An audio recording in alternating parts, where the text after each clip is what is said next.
So raise your fist and pledge your name. We'll shout our truths and freedom's name. We're shipping up to Elgin with our battle cry. No topics off limits, no dream too high. Lock arms, speak loud, let every voice amplify. But a town unites, together we'll defy. Podcasts are built around three things.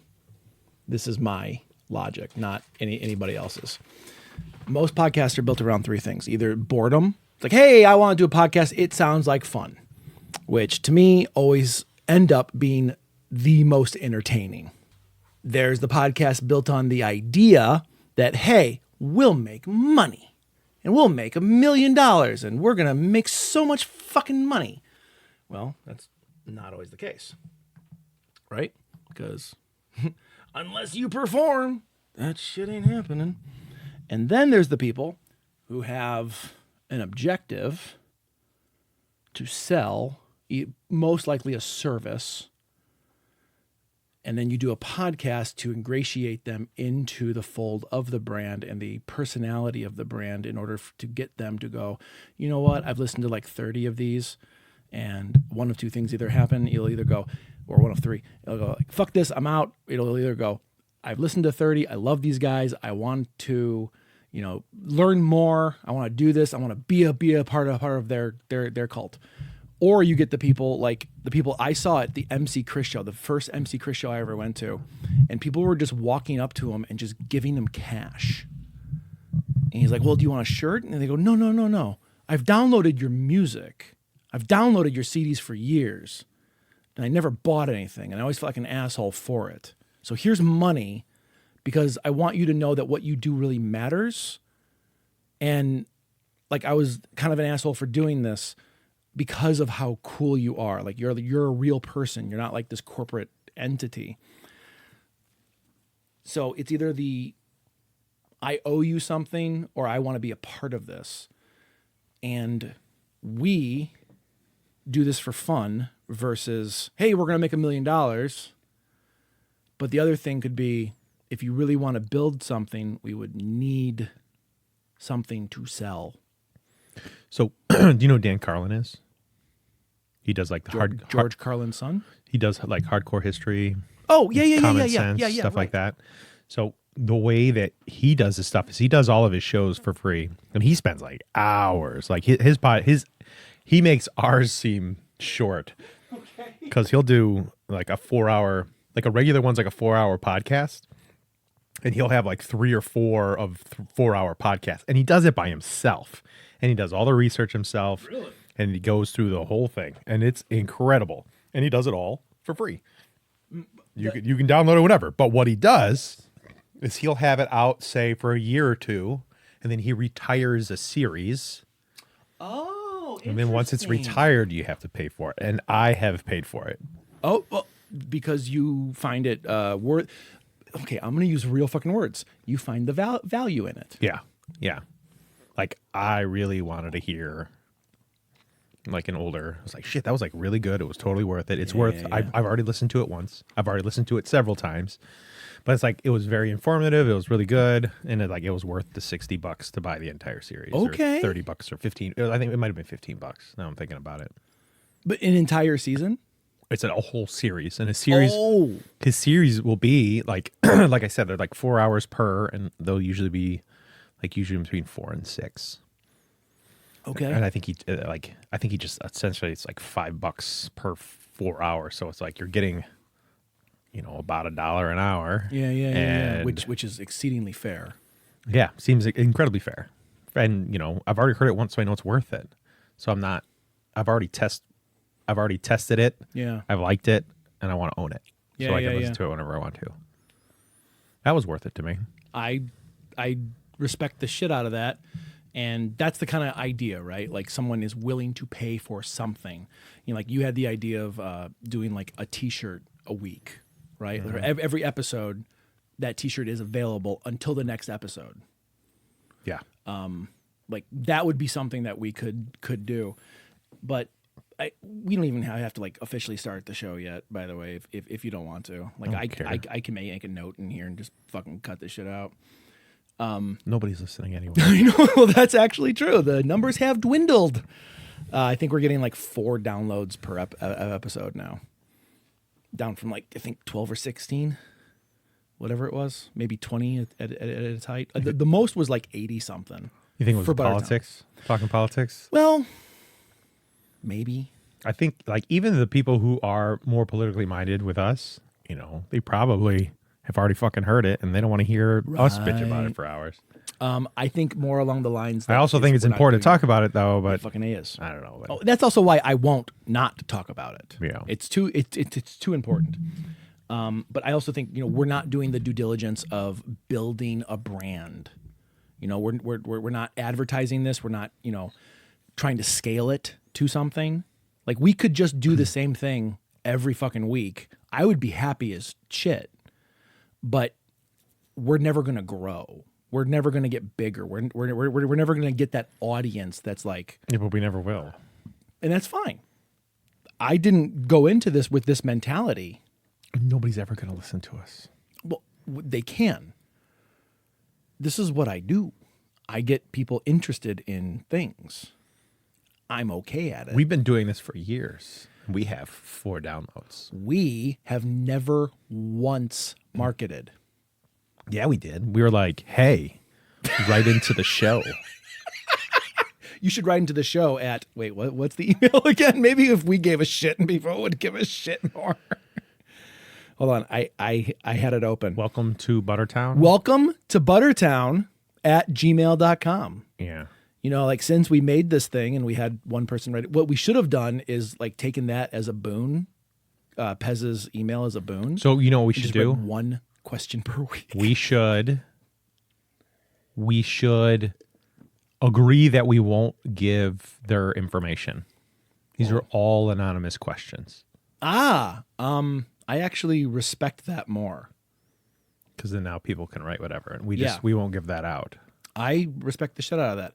I will also say I will never make an email list. Like if anyone wants to be on an email list, like if we send out like, hey, these are the episodes from the past month, so like a newsletter, whatever. I am never going to harvest someone's emails to put it on a list unless you specifically sign up for it. Like even in my own business, I don't fucking do that. I think that's so shitty when people just get my emails and put me on lists.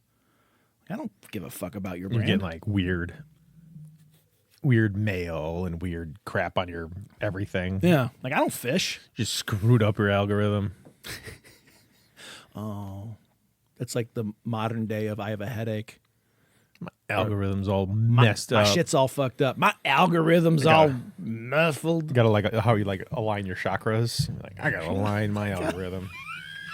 I'm not gonna search for that on this thing. It's gonna ruin my algorithm. I actually do that. Like I have all these different YouTube channels, and one of them I will only look up music on, and one of them I'll only look up like movie shit on, like how to make movie shit, because I don't want that shit intermixing with everything else. Because when I'm trying to find something, you never fucking can find anything if you're looking at 30 different things. Yeah, it does screw up. I miss when like you could just find out just what's going on YouTube. I mean, that's Reddit. Right? Now. Reddit's that now. Our video on Reddit. Yeah, I appreciate Reddit for the most part. I have issues, but What are your issues? that people are being banned and blocked for not violent means, but for just speaking their fucking mind on a First Amendment right. Yeah, but it's not a if it's on a private thing. What's a private thing? What kind of constitute private? By me hitting a button that says join? It's a privately owned server, so they can do whatever they want. You read it, you mean? Yeah, Reddit's Yes. private, so they can do whatever they want. It is. They're a business. But if it's a public entity, good point. they can be. Good point. Because if I remember correctly, and I'm not a lawyer, but like the whole thing with like First Amendment is not something that goes in between individuals, but is more so something that happens for the government to you. Like the government can't censor you. That's true. You can censor somebody else, but like if it requires like say like a business license, and it's like, and you have to get a business license from the government, then they can hold you to the same standards. A license, because you have to be like authorized to Yeah. do something. That makes more sense. Yeah, the government authorizes you, and since it's the government, they can't. Hence the whole, nobody's gonna make me my gay wedding cake. Which, by the way, the thing with the gay wedding cake. The Indiana place? I don't know if was it Indiana. Mm-hmm. Do you know that was just a completely frivolous lawsuit? Like there was no person that was sued. Like Get the fuck out. somebody just wrote. Wait, for real? Yeah, that's how that worked. How like where did you hear about this? Like what's the Shit, I'd The- have the to find story. out where it was, but like, there was a gay couple didn't go into a right-wing extremist bakery and ask them to make them a cake. That just never happened. Like, it was like a preemptive lawsuit. Oh. I don't like that. Yeah, like preemptive lawsuits are people just, yeah, they're not real. They're like, it's just some narrative that they do and pretend like it's going on. It's all fucking bullshit ass theater. The theater They're- aspect's coming up a lot. They're using the there's just like narrative and bullshit and politics to just get whatever the fuck they want. Speaking of narrative and theater, that reminds me of the McDonald's lady, the lady who spilled The hot coffee. yeah, the coffee. She was severely burned. That's it. I don't think that was theater That was for not her theater. side. I think it was theater on McDonald's side. Yeah, they try to make it out like it was Right. like they literally had like coffee that was on the precipice of turning into steam. It was so hot. Yeah. And it is like their coffee for the longest time was fucking ridiculous. They just had they would have It's on this their massive. form. It says so. Yeah, they had a massive amount of coffee on a heating element Right. that's like rolling boil, which is why it always tastes burnt and shitty. Yep. Yeah, but like now their coffee tastes amazing because they don't do that anymore. But now people get just sued a little wanted bit. hot coffee. Well, I don't I want warm coffee. I don't want fucking hot coffee. Yeah, well, I mean, the hot is the idea. It's like you're probably not going to drink it right away. You're going to go to work and drink it when you get to work, which is probably a half an hour away. Blah blah blah blah blah blah. I'm drinking it now. I think like What I do. the insulated cups and everything that we have now keep it so hot that I have to make my coffee in the morning. You mean like the travel mugs? Yeah. Oh my God, they're amazing, aren't they? Yeah, but I have to. We talked about this on a podcast or two ago. Yeah. yeah, Well, we didn't do last week. yeah. Or was it? Or was it? Did we do a mystery? Dun, dun, dun. So, success. I was gonna try and lead a story into this. Success. That's where I was going. With How the do you McDonald's thing. successfully drink your coffee? I successfully drink my coffee by enjoying it and not worrying what other people think of me. Does it matter the location of where you're drinking your coffee? I actually think it does. Okay. I actually think it does. Okay. Wait. Hold on. Sorry. Brain shut down for a second. Drink coffee or get coffee? Both. I would hear both. Okay. So get coffee, I think, is definite. Now, I'm not a coffee drinker. My cabinet would say otherwise. But I like, for lack of a better term, the white suburbanite girls coffee. I like Starbucks white mocha. Oh my god, I fucking hate Starbucks. Oh, I love it. If a hole opened and all the Starbucks in America fell into it, I'd be okay with it. So I hate corporate crap. Oh, well, for the most part, I do too. If it's a local coffee place, I'll go there, and only like sometimes. But I'm like, go team, spend local, 100%. I'll spend dude. more money to help the local. 100%. I will always go local before I go Starbucks. Starbucks is not my first choice. The problem is local places are either very far and few between or shit.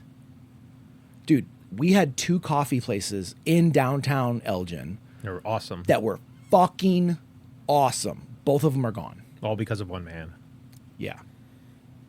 Man, we should start like an anti-Andrew Cummings. Wait, what's the last name? Andrew Cummings. Cummings. Thank you. Yeah. You looked at me for a second like, that's not him. You should say the right name. No. I'm like, I got this, John. I'm living a successful life in the location of Elgin. So you've traveled. I have traveled. Do you feel like your success was due to you leaving where you grew up And was there any like some sort of like concern on you coming back Of course. to the Chicagoland area? And like, do you feel like almost how like people when they go to Hollywood and they're like, I'm gonna make it in some other place and like really test out my chops, and then you end up coming back?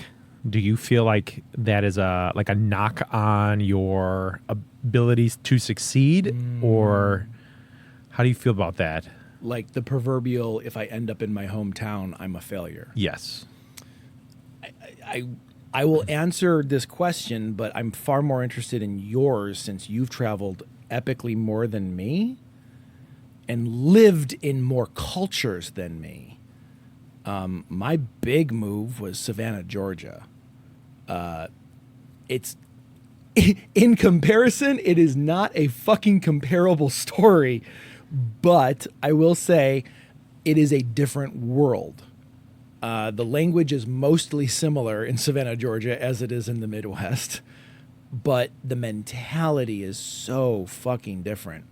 So by leaving my hometown, we'll just call fucking Illinois my Yeah, I was about to ask. Or do you want to say Chicagoland area? I would say, yeah, Chicagoland area, because I think like south of 88 or south of 80 is a different state. Like the people Well, I are think different. You cross into central Illinois, Yeah, and yeah. then you eventually go into southern Illinois. Yeah. I think there's Three? four distinct Illinois. Oh, and Chicago? Yeah, Chicagoland area is one, Northwest Illinois is Yeah, one, yeah. Central and Southern. I totally agree. Okay. So I grew up in, Well, and I would Oh. say everything along the rivers is one as well. for real. You Yeah. think so? Totally different. The Mississippi river towns are Oh, different. Mississippi. Yeah, different from I everything am else. so fucking local. I was thinking Fox. Oh. The river towns are they got their own thing going on. Really? Oh, big time. I'm interested in learning more about that. Yeah, actually. like, I think like Hannibal, Missouri is like a real famous one. St. Louis is kind of part of that. But it's a different like lifestyle, like a different vibe. Yeah, because it's like you're not in a cornfield. You're like there's rocky bluffs in the river and all the river roads, and it's different. It's Would it's you a much consider different feel. Northwestern Illinois that? Because like everyone I talk to in Northwestern Illinois, they're Different. way more chill. Yeah, I think like Rockford's the beginning of Northwestern Illinois. I wholeheartedly disagree, but I see where you're coming from. I would say past Rockford, like No, I mean like that. Loves. Sorry, like it's on the line. Is what I should say. Okay. I Yeah, would say it's like that's it's, like it the is last the bastion. gateway. There yeah. we go. There we go. You see the gateway in between. It's neither Northwest nor Chicagoland area. It is directly on the line. That is true. Okay. But like I would include like DeKalb is still part of the Chicagoland area to me. I would too. Yeah. I would too. I would say like Towny DeKalb, which is different than everyone else DeKalb. Towny DeKalb is more central Illinois kind of mentality. But the problem is they choose to still live there, so they still want the Chicagoland area aspects. Yeah, people who live on the edge of the Chicagoland area and like cosplay hillbilly are like they're so frustrating. Like, dude, if you want to jump in with both feet, fucking move to Nebraska. Yeah, go to go. North Dakota. Go. Fucking get out. And I'm not Like, telling you to stop- leave my place. That's not what I'm No, saying. but I mean, like you're not. Stop flying a rebel flag. Yeah. Stop pretending like you hate the big city. That's not here, man. Dude, you're in the Chicagoland area. You're getting all the Chicagoland area money, Yeah. and you're living just on the outskirts because you're too fucking chicken shit to actually leave. Go live that small town life. Get the fuck bounce. There is something And then to say about which goes leaving, back though. to the question like, is traveling and success Right, or is it a failure? like you gotta like if you've never left the Chicagoland area and you think that like living in Sugar Grove is out like you're a fucking country boy, listening to country music and wearing cowboy boots out in Sugar Grove, do you really like you've never left? But Sugar Grove is so far west. Yeah, whatever. Dude, I was talking to someone in Chicago who was saying like, I better not ever end up in Schaumburg. That shit's so far west. And I was thinking, Schaumburg? like it takes me a half an hour to get here. It had to have east, been- east. There had to have been somebody in Chicago. Yeah. Yeah. But they're like, I never want to go that far west. What the I need to leave this conversation because I want to go home past Schaumburg. Yeah, right. Would you? Well, okay. There's 4 good taco places on the way from So, Schaumburg to home. I would say I do enjoy Elgin, but a big reason why I like yeah. Elgin is because it's affordable. That's a huge thing. Like if it was given, like if it was up to me, I'd probably live in like Oak Park. Seems like it'd be really cool, or Arlington Heights seems like it'd be really cool. Chicago, I'd love to live in Chicago. Heather would never allow it. I would love Wicker Park. That would be like my jam right there. That's my vibe. I don't fit with those people though. Like Wicker How do you Park know? people, because I've met them. And I don't have anything against them. It's just that our ideologies aren't the same. Everyone I've met from like that kind of lifestyle is the equivalent of people who walk across the street while a car is coming and get pissed at the car for wanting to keep going. Well, they have the right of way. Not in the street. In the city, they do. Fucking move out of the way or this car can hurt you. So an interesting thing when you cross the street in Korea, Yeah. if you look at the car, you're giving them the okay. So the only way to cross the street in Korea, Is to look, oh my God. you have to not look. You just have to walk out into the street. Oh my God, that's You can't look. terrifying. You can't look, or you're giving them the okay. So you'll be walking across like an 8 lanes of traffic, and you can't turn your head. I mean, like once you're in the middle of the street, now you're in it. But like, yeah, once looking at them gives them the okay. Okay, so we are introducing this. Fucking where have you lived? You've lived in South Korea. First I lived in West Chicago. Yes. Then I went to Minot? then I went to San Antonio. Oh, that's right. Yeah. Then I went to San Antonio, Texas, Wichita Falls, Texas, Minot, North Dakota, Songtong, South Korea, Songtong. Ramstein, Germany. Spent some time in Saudi Arabia, spent some time in LUD, spent some time in Iraq. Moved to West Chicago, then in Naperville. Then from Naperville to Glen Ellen to Champaign to back to West Chicago, West Chicago to Carbondale. Moved to two places in Carbondale, then moved to Rockford. Then I moved to I forgot about Rockford. two. Holy shit. I moved to 2 separate places in Colorado Springs. Lived in Indiana. Then lived in 2 places in Elgin. Yeah, you won that contest. I think I can probably name 6, maybe 7, and half of them are in the same towns. So and to go back to like the original question, Yeah. like I feel like there was like an urge to just get out. I think that's an adolescent. You know what I thing. mean? And like I think when we were younger, Yeah. like DeKalb was getting out a long time ago, if you remember. Oh, You're like, God, man, fuck like, yes. Like wow, we're really getting out there. Like it's not. It's a commuter city. You know what I mean? Yes. Which is crazy now, thinking about that now. We thought that was like in the middle of nowhere. Remember when we drove out and stopped to look at the stars because they look so different? And got stopped by a cop. And got stopped by a cop. What do you boys do? You don't have stars out there Yeah. where you're from? That was his words. You don't have stars where you're from?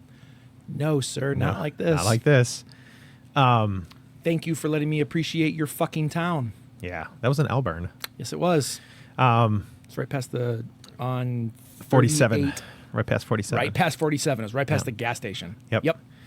So I remember like, when I was in San Antonio, Wichita Falls, like I was really out there, but I remember being incredibly homesick when I was in North Dakota. And like I missed people so much. And I remember like there was a time where I really wanted people to visit. And I would be upset because people wouldn't come to visit me, which is so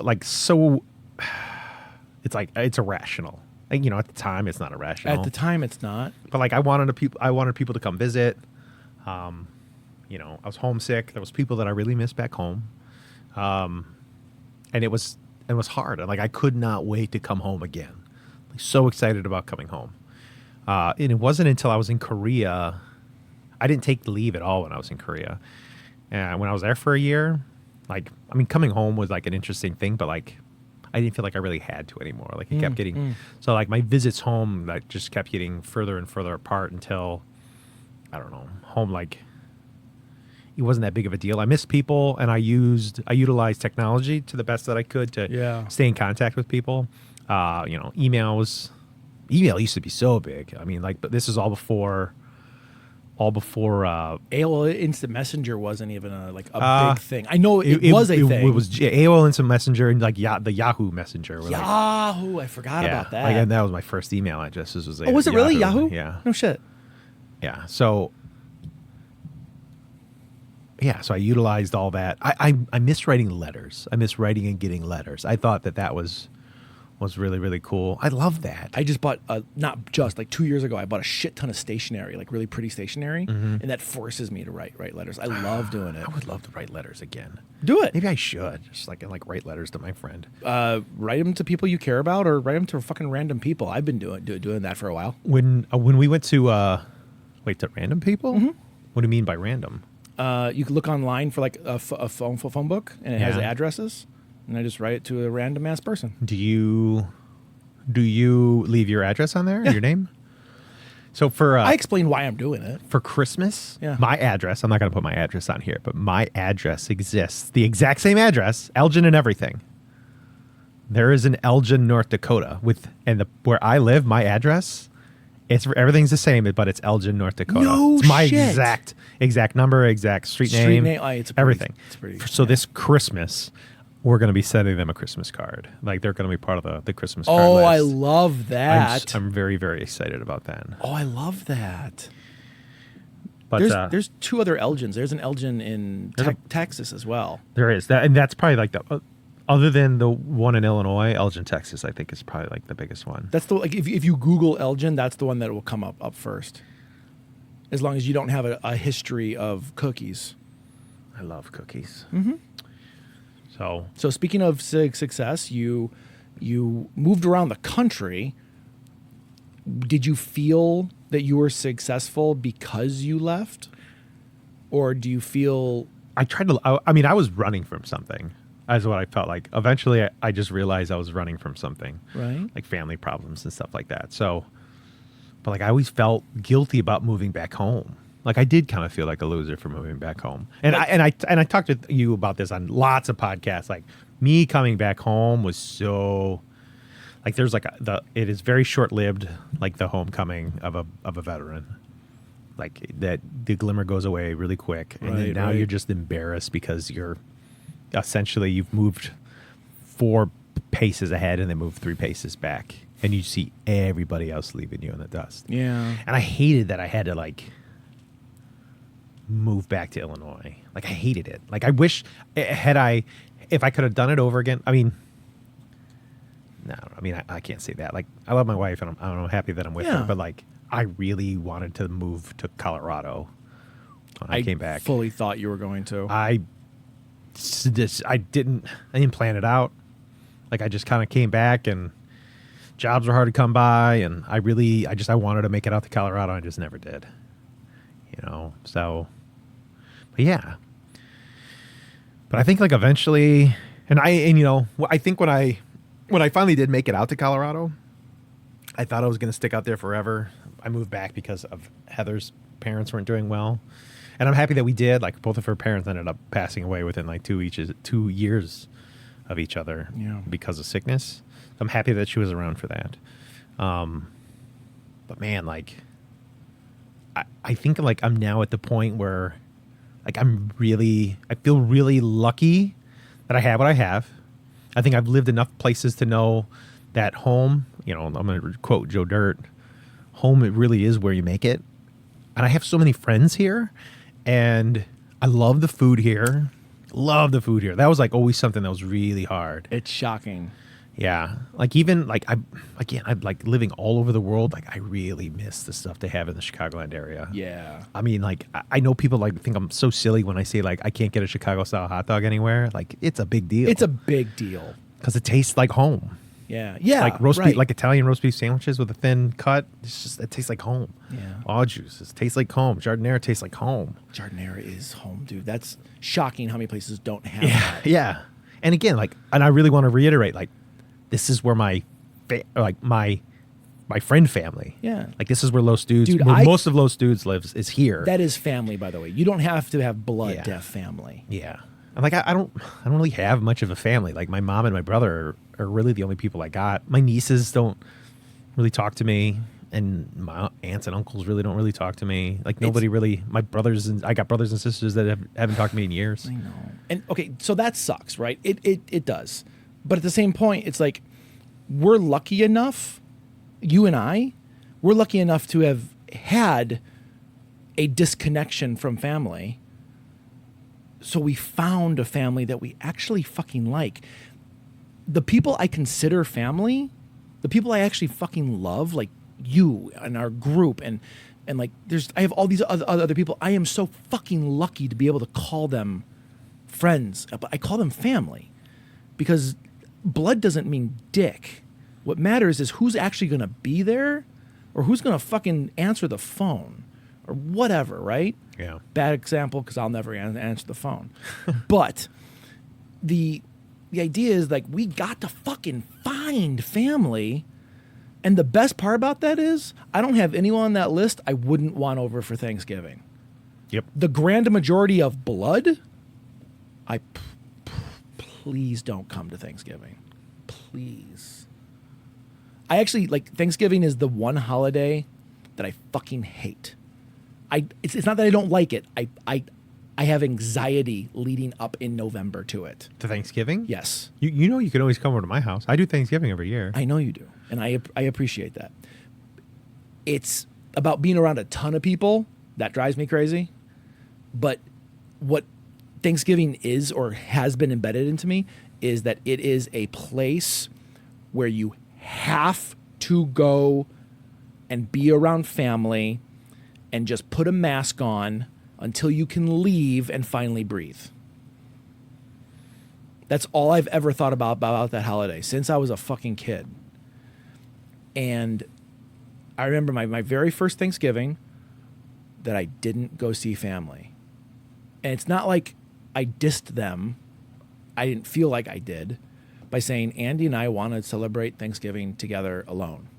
And we went up to fucking Wisconsin Dells and everything was closed, but the stuff that was open, we fucking did. And it was awesome. It was the worst food ever. Every place we went to was the worst food, and we fucking loved every second of it.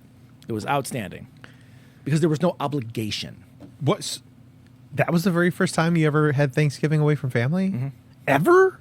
So I've had things where it's like I've worked on Thanksgiving, but, you know, like we have it, you know, before I go to work or whatever, right? We always have it. We always did it. I don't know. I sound like I'm bashing my family, and it's not that. It's not my family. It's the obligation of having to do something. Yeah. And that's what freaks me out. So coming home was a failure in my eyes for a long time because of that feeling, that obligation, that when I'm done with XYZ, now you have to come home. You still have to pay fealty. Yeah, right. And I felt like that was a low point. I remember when I got out of the military, we still had there was like it was a short amount of time, it was just a handful of years when our family still went to family gatherings, like Christmas and Thanksgiving and stuff like that.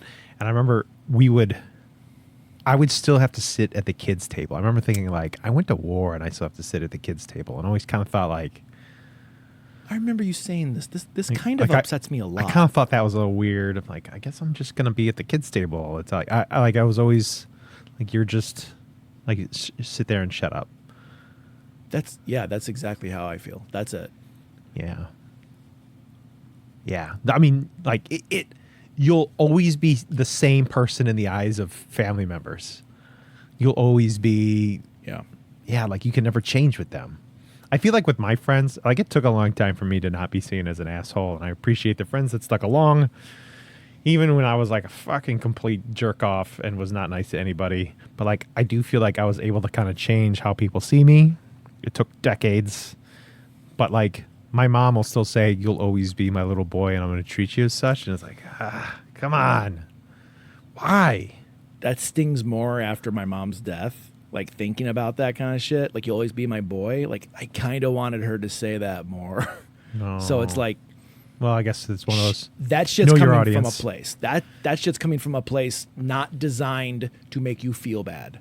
That's that's coming from a place to she's literally opening her heart and saying you are forever her child and she will treat you No, like she loves you that much. No, but it was never like that way.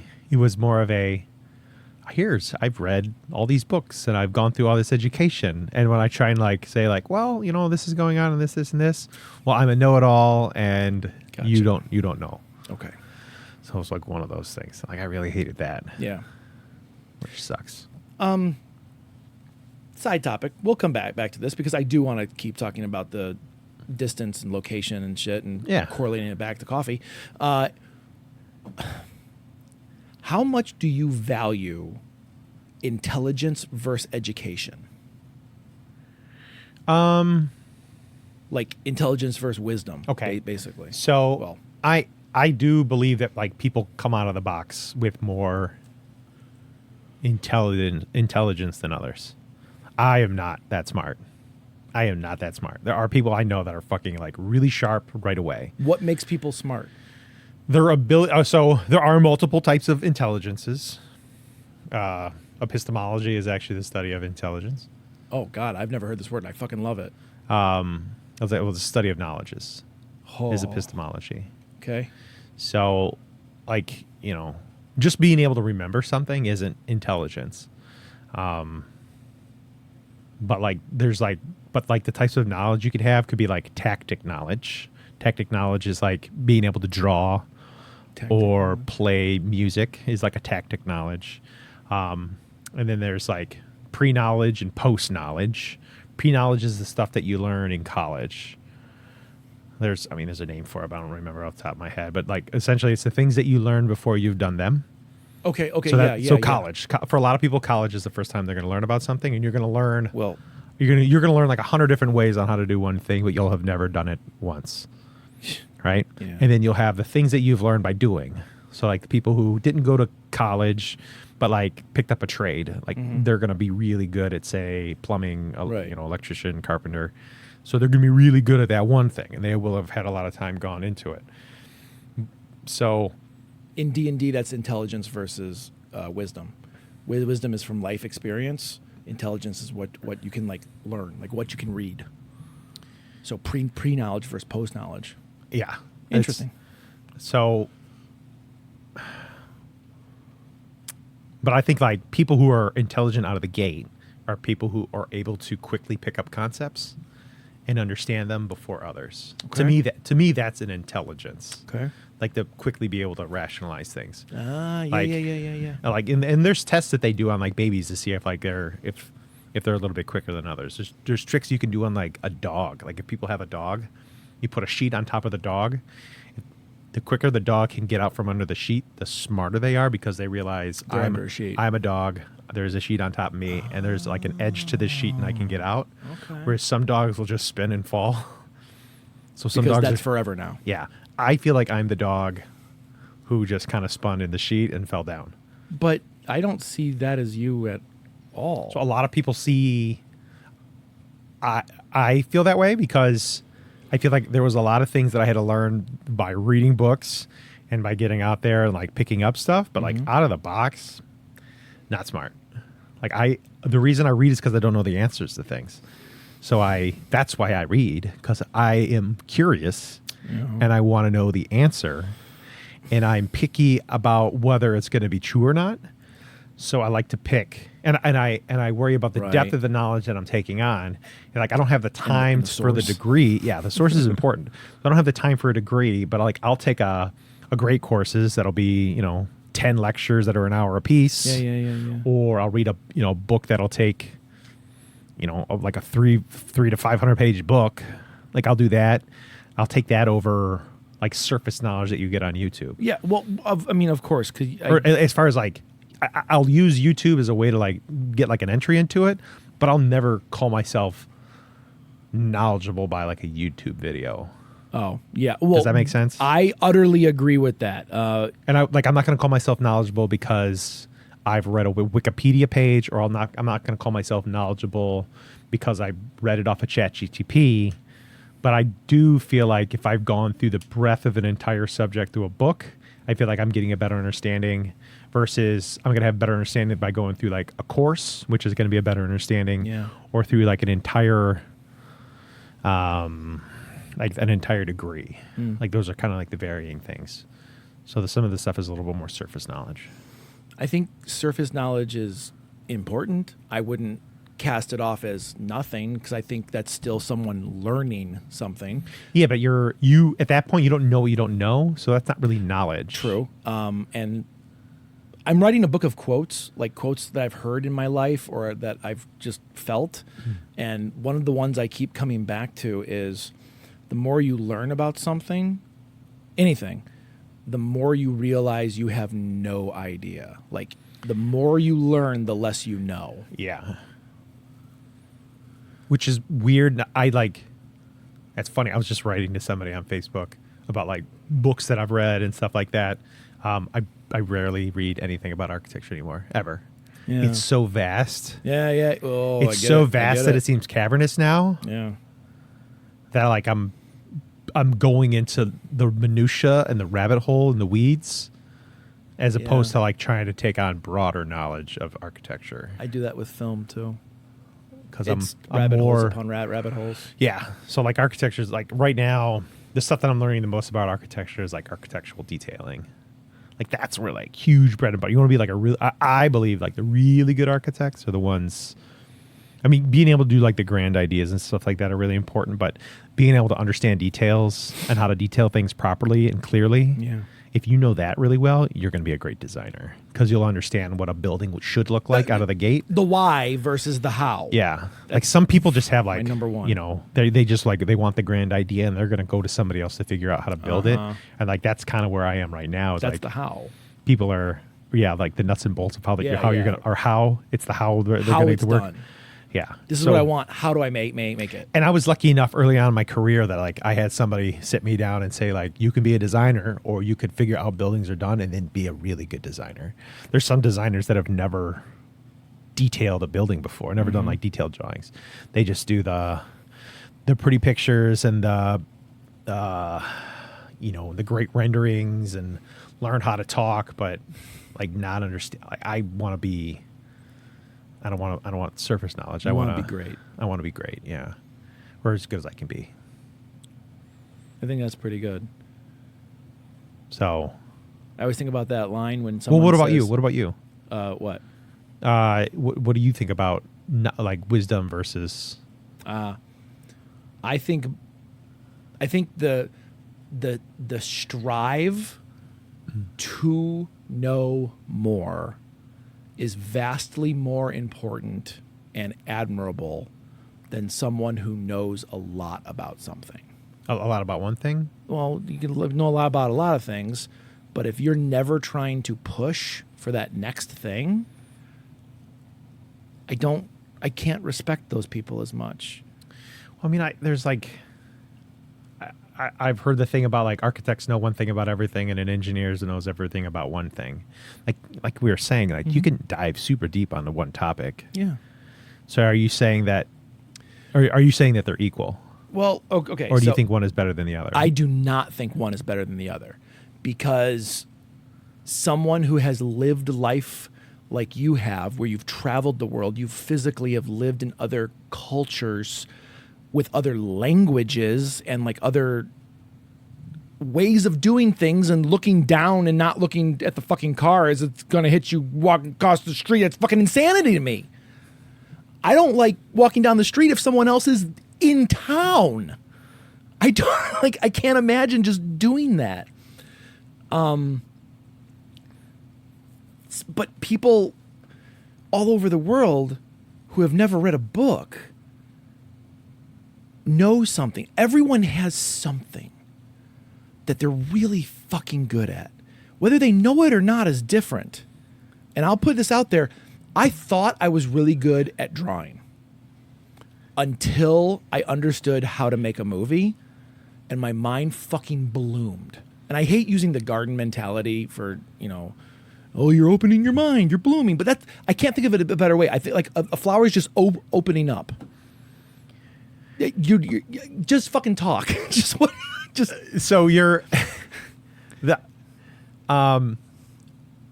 I recently saw some. I think Tim Dillon, he's a comedian, that Okay. just said like not everybody's like really equal.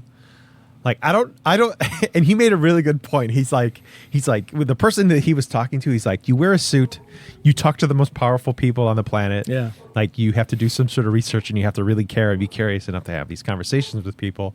And then he goes, have you ever been to Bucky's before? Yeah. Do you know what Bucky's Yeah, is? fuck yes. Yeah. So he's like, some people like to go to Bucky's. your pause is very good, by the way. And they have, you know what Bucky bites are? Fuck, I have some in my thing right He now. goes, some people love Bucky bites. Who does? And they love to sit on their couch and eat Bucky bites because they love Bucky bites in their mouth and they love that couch. Yeah. Other people can love all sorts of other things. Yeah. But some people just love to put Bucky bites in their mouth and they love being on the couch while doing it. Okay. So like, yeah, people could be I see your really, some people just love that. Some people just like really, like they go to a job so they can, on the way home, pick up Bucky bites and put them in their mouth and sit on a couch. Like that is the point. Like when their brain sitting in that pool of endorphins, Yeah. nothing gives them more endorphins than taking that Bucky bite and putting it in their mouth And sitting on the couch. and sitting on that couch. All right, I need to emphasize something really quick because I've been hanging out with people lately who will take that as verbatim. Who will look at that and go, well, I don't like Bucky Bites, so I'm not that person. I like Twizzlers, John. And I you're not go home talking and I about eat me. Twizzler. Yeah, exactly. You're not talking about me. I've talked to so many of these people lately. I need to get that out there that the Bucky Bites are a metaphor for whatever. It is fucking number 42. In original computer code, 42 meant whatever you want it to be. Bucky Bites equals 42. That's an episode name. It's so fucking good. It hit my brain so hard. I've been taking notes too. So I know there are people like that. I know. And that bothers me. But that doesn't mean they're not good at something. Just because you don't put effort into it doesn't mean you're Are you not trying to good say like at it. everybody has a special purpose, but I think they everyone- haven't been like nurturing their special purpose? Yes. This is my special purpose. This is your special purpose. What if the special purpose is eating Bucky eating bites, Bucky Bites? and sitting on that couch while eating Bucky bites? So I said a long time ago to you, a lot of the times, there are many topics in the world I could give 10 shits less about. Sports, Probably most Cars. of them. That's a giant one. Keep going. finance, Name 42 more. Bucky bites. Was I impressed by Bucky's when I went there? Yes. The homogeneity of everything, and God. how simple and clean and huge and spacious it The was. beef jerky bar. But I also was just like, well, I've been here, never have to go ever again. Correct. I've seen the spectacle. It's a gas Guy station. DeBorg was right. Fucking some people are gonna be impressed, and some people are, don't give a shit about the society of the spectacle. Right. I'm fine with not being there anymore. So I'm not saying I'm better than others. you are, but just in a more ginger way. A more gentle. I just want to talk about Star Wars and farts, and sometimes other in things. that order. Star Wars and farts. So I You think think Jabba farted? Jabba? I bet his farts were Yeah, the worst. Dude. definitely. Like Oh those my God. those frog things. Like, we're- yeah, those that- are like frog. Dude, it would be like a fish dying, like a fish eating fish shit, and then shitting out more fish into fish shit. It's just shit and fish. Bob, what's the name of those frog things?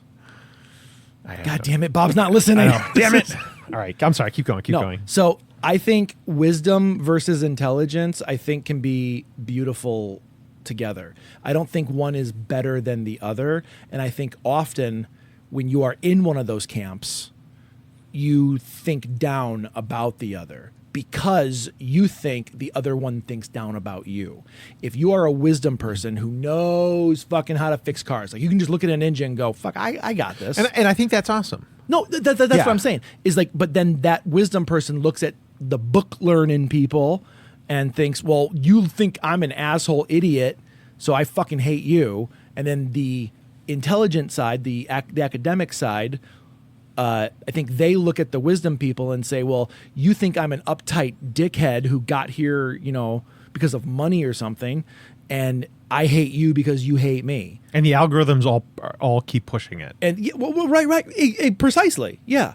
So the idea is like, it's the same fucking thing, but how you learn is not what you've been given, but rather how your fucking brain works. And if your brain works in a certain way, hopefully you will find something that you gravitate towards. Now, not everyone's brain works the same way. Not everyone learns the same way. Not everyone gets excited the same way. Not everyone fucking thrives on the same thing. Okay? When I was young, I wanted to do comic books. So I drew a lot of comic books. I realized wasn't very good at it. I took one fucking class and I learned about film, and my mind went, holy shit, whoa. I've never thought about movies this way. I didn't know this was a possibility. And then my mind started going, wait. Can other art be this way too? Can other art make you think a certain way just by creating the art? I remember that. When the light switch went off in my head on architecture, and thinking like, I want to apply this to everything else. Bingo. I thought that exploded so many other ideas. And it becomes almost universal at that point. Yeah. Like literally you can correlate it to everything else in life. And like I started learning film theory and like how it would make an audience feel. And I started applying that shit for how I talk to people. Like if I wanted to seem more like What's my act one? Looked up to, if I wanted to like be like, I want you to pay attention to me, I would walk one step up, or I would stand up out of a chair, and I'd be like, since you are looking up at me, psychologically, I'm superior to you, just by psychology measures. Your brain just automatically goes, that's more important. Why is every fucking politician on a goddamn dais? Yeah. Okay? Why is every band on a stage? You don't need a stage to be a band. You don't. Doesn't make it easier to see you. Now it's just a weird angle that I can only see the people in front. Doesn't fucking work. It's because it's grand. Why is theater on a stage? Because it's grand. It stands up, right? So once I started correlating all this shit in life, I was like, oh my God, this can go much further than that. This is unifucking-versal. Everything is this deeper fucking meaning of why. But then you got to worry about, becoming a hammer, and then everything looks like a nail. True, and that's not what I'm doing. What happens is, I believe, what happens is once you start critically analyzing something deep enough, you start looking outside of your own analysis, and you start looking at it like a third party, like it's like you're not even there, and you start looking at that about everything. Yeah, but you don't know. But you don't know. So I was actually warned about this when I was in school. Okay. That like, once you start thinking that you've got it all figured out, well, and that's you're it. Now you're solving it like everybody. You're solving it in the only way that you know. Yeah. And you're not looking at it as an outsider because it's impossible to be an outsider. Now you're actually starting to cut other people out. When you think that you have all the answers, yes, that's when it's bad. 110%. I agree with you 110%. I do not see any other way than that. That is a black and white scenario for me. Which is why like collaboration and different points of view is super important. I think one of my favorite fucking quotes is "Nothing's made in a vacuum." Nothing. We just set it up upstairs. Nothing's made in a vacuum. Because if it is, you're not thinking about all the angles, because you aren't all the angles. Now you can hypothesize, you can empathize with other people. I'm not a black person. I'll never know what it's fucking like to be a black person in America, especially now. Or a person of color, okay? Do you think Robert Downey Jr. does? No. more so than now. But I think because I have empathy, I can feel for them. I can feel for my cat dying upstairs right now. I don't know what it's like to have cancer eating you alive. But I fucking can empathize. I can feel what I feel they would feel. And because I don't know, that makes that more real for me. It does not endify it. I am not saying because I feel this way, I know what you feel like. No, I will never fucking know. Never, ever, ever. Because the more you learn you don't know. And the fact if anyone ever says, I can tell you everything about this cup through the dawn of time, blah, blah, blah, fuck you, you can't. I'm sorry. Anyone who is that way, who like knows everything about something, you don't. You're just a pompous asshole who gave up along the way and refused to dig deeper.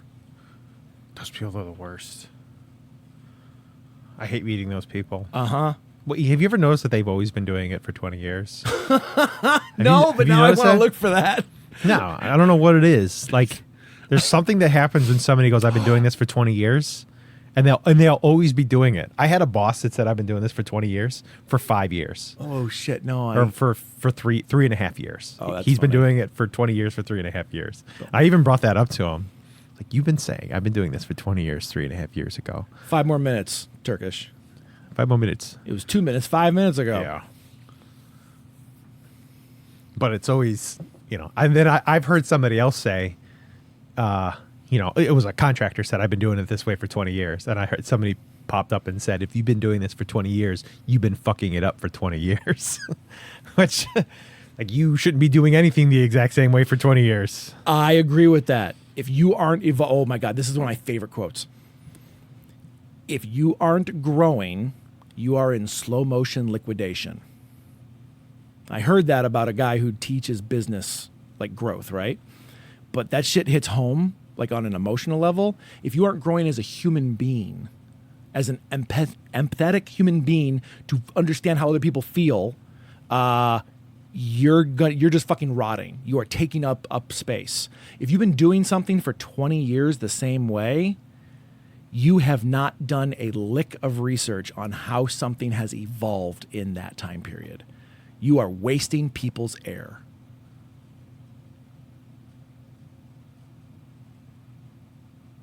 We aren't ending the podcast there. There's a long dead space of John nodding that I need to fill now until he opens his mouth. I mean, yes, 20 years doing the exact same thing, and you are doing it the same. I don't know. That means you're doing something wrong. Yes. Because shit changes. Shit evolves. If language evolves, guess what? Your job does too. The word ain't was a real word. I'm sorry, any fucking teacher who ever said ain't's not a real word. Fuck you. That just means you heard someone tell that to you and you never did the research about where it actually comes from. The etymology of the fucking word. I had a professor that would just cut me off and refuse to talk to me when I ended a word with a preposition. Because Chicagoland area, a lot of people say, "Where are you at?" Well, what's that for? Yeah, and he would fucking be a huge dick to me when I would do that. Fuck you. So I did research into why it was done that way, and essentially, like, some guy that was writing a book decided it was bad. That's always what it is. It's always some There was fucking no douche reason. There was no reason for it to be that way, other than some guy just decided back in like 1600s it shouldn't be that Ain't way. was taken out of the common vernacular because it was a rich person's word, and the poor started using it, and the rich said, "Well, I don't want to be associated with the poor. You can't use our word. It's not a word anymore." Fuck you, Yeah. righteous prick. The high English and low English. Yeah. I thought that was really interesting. Like, the reason why we hear British is because, like, that ended up being the high accent, but like people in the South, their accent originated from the original, like, English. Yeah. Which is fucking crazy to me, but I love this shit it is neat. because it evolves. So does humanity. So do emotions. So do fucking people in general. And if Do you think that babies should evolve if they don't get a vaccination shot? we really got to get better at these fucking transitions. I think it is fucking absolutely inane that RFK pudfucker is getting rid of vaccinations for children. I think there's going to be a lot of people that are going to die. Uh-huh. Like, we solved such a huge issue without really any issues. You know what I mean? And they want to blame it on... It's already been proven that you're not going to get autism.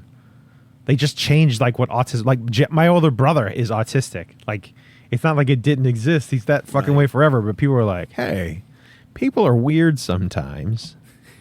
But what does that mean? And then they called it autistic, and bickety bam, now you have more people who are autistic, and like no thought to it. Fucking RFK Jr. is a heroin addict that cheated on his wife so many times that she fucking killed himself. She killed herself. Like, he's such a massive piece of shit. He's from a rich family, and he's a cock, and he did whatever he wanted, and he's a fucking crybaby. Like, dude, pretty much everybody who's running the country right now is just a trust fund baby that grew up.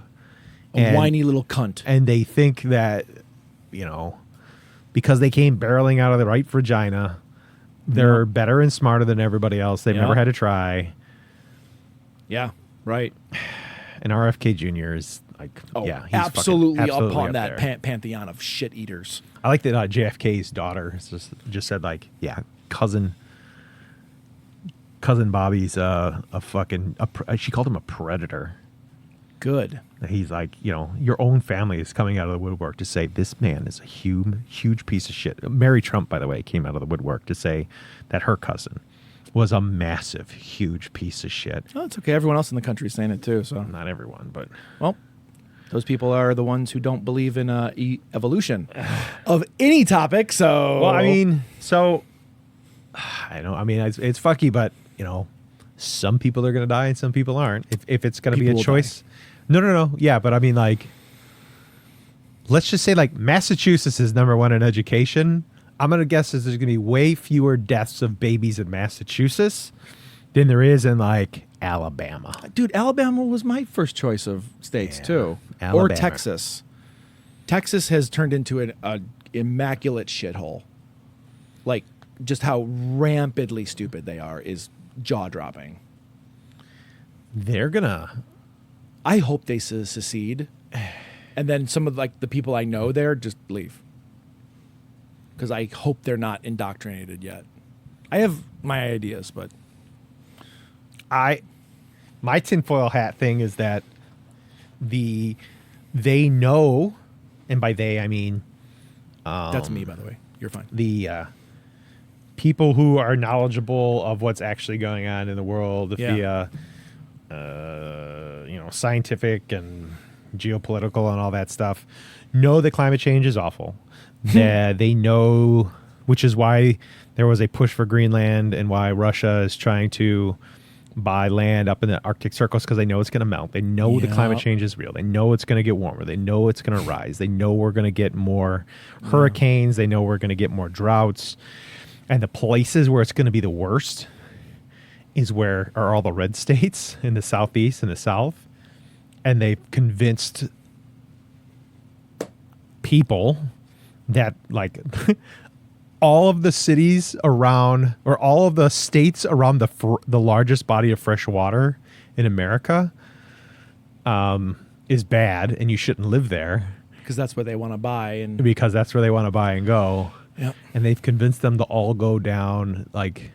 Go down to these other states there that are going to literally die, and you can die with them because we don't want you here anyway. Unless you're making our products for us in country, which we already know we can't fucking afford. Sorry. I'm a little edgy on that shit. Yeah. But yeah, I mean, sorry, I didn't mean to derail you. Yes, go to the red states. Go young fucking cult followers and die for my well-being. I wish they would just say what they were doing. And the problem is they do. They fucking do. They fucking do. But they lie so goddamn much. John, I am at my wit's fucking end listening to that. Who's that person I want to fuck start her head? What's the... Marjorie Taylor Greene. Pam Bondi. Pam Bondi. Pam Bondi. But Yeah, they want to throw like Obama. They want to like essentially kill him for treason now, or you have him arrested, and now we have videos of Trump laughing while Obama gets arrested in the Oval Office. It's AI. I know. Fucking slot bullshit. This is the shit they were literally fighting like 4 months ago. They were saying, well, this shit should be illegal. And then they do it. Yeah, but if it's an official act by the president, then it's okay. Hypocrisy is just staggering. But children dying, I'm sorry, like what they're doing is nothing what they're doing is good. And anyone who says, well, they are doing, fuck you, fuck you, fuck you, fuck you. You're not paying attention. Throwing brown people out of the country is way more important than children dying in schools from guns and the rape of children. The rape of children is getting me. I read a great fucking quote today. Let me see if I can find it. Yeah, here it is. This one is like the idea that all the stuff that's going on with Epstein is like getting washed over. Well, they're trying to push everything in. Like the whole Obama thing is like, well, Obama's getting. Yeah, remember it didn't exist, and then now. First it existed, then it wasn't supposed to be a big deal. Now it's a conspiracy that it's all by Biden and Obama did it. It's like Trump raped children. Period. But now they're trying to like pretend like he went through so many iterations until one stuck. Yeah, oddly enough, blame it on the black guy is the one that worked. So Tom Namako says Texas Lieutenant Governor Dan Patrick says there are too many entrances and exits in schools, and that is why school shootings are able to happen. Had there been only one entrance possible for every student, maybe this would have been stopped. Okay, so I'm sorry, they're outlawing fucking doors before they outlaw a goddamn gun. So I can actually speak. I can speak with some authority on this. I know. That's why I brought it up. So the AIA actually, they tried this in his last presidency, this fucking cockamamie shit. There's occupancy types when you're designing buildings. And when you have a classroom occupancy, I think it's like once you're over like 750 square feet, you're required to have like 2 entrances. Like depending on how many people are going to be in the room, depends on how many exits you got to have in case the building's on fire. Yes. So egress is such an important part. And so when they try to say that, like, we're going to cut down all the exits, and which are things that we learned in the turn of the century that you shouldn't do in factories, and people burned alive in factories. Like, we know that happened. People die from it. They don't care about life. They would rather have people possibly burned to death. Yes. Like, if I was a malicious person and I found out there was only one exit out of a building, you just light the building on fire. Barricade it.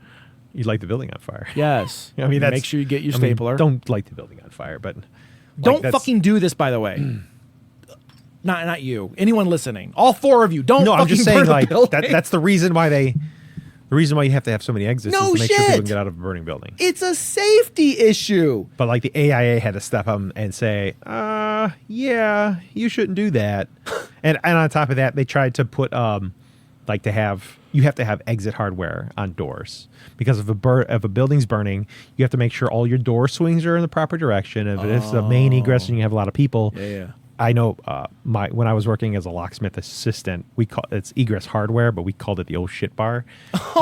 If you have a bunch of people, you want to be able to push on that door and it's going to open without fucking struggle. And they wanted to put a bar on it, like literally, like I'm sorry, what? Yeah, they wanted to change, like remove the access. So if, like, say again, if it's on fire, if you have the bar there and you have 100 people pushing behind you, just people get stuck. Like we know that this happens.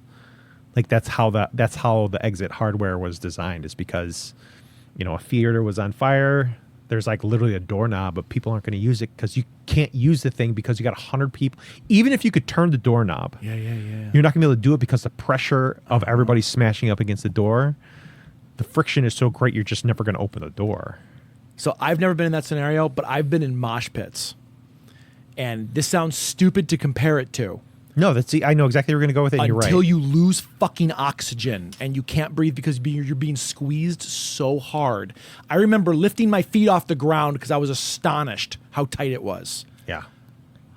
I was 280 something pounds, John. My feet were off the fucking ground, and I was like, well, this is okay. I can't breathe very well, but it's kind of cool to feel like I'm levitating. That shit must be not only that, in a concert, everyone's like, this is cool because this is happening. In a fire, I'm willing to bet otherwise. Well, and then also think about it, if somebody's shooting and you have all these people smashing up against the door to try to get out in an emergency, there's a shooting. Like, I don't understand why can't we just have like sensible gun laws? I don't want to get rid of guns. No, I don't either. I'm very pro. But like, I want people to be vetted. I want rules. I lean on the well-regulated militia part of it. And I've talked with your dad about this. Mm-hmm. Like, even if you just had something where you had to like qualify and shoot to keep it, just like with a driver's license, like you got to qualify and shoot. Even for me, like when I was in the military, I had to shoot M16 every once in a while, and you have to get a certain amount. If you don't, like, you can't even deploy unless you qualify to shoot every like few years. It makes fucking sense. Like, why is it that, like, if you have this weapon, you got to qualify to shoot with it? You know? It all comes back to they want us dead. Who's they? The people in charge. Whether it's the people who are facially in charge. Did you see the one interview by Peter Thiel where he said, do you want the human race to succeed? And he's like, I don't know. Yeah.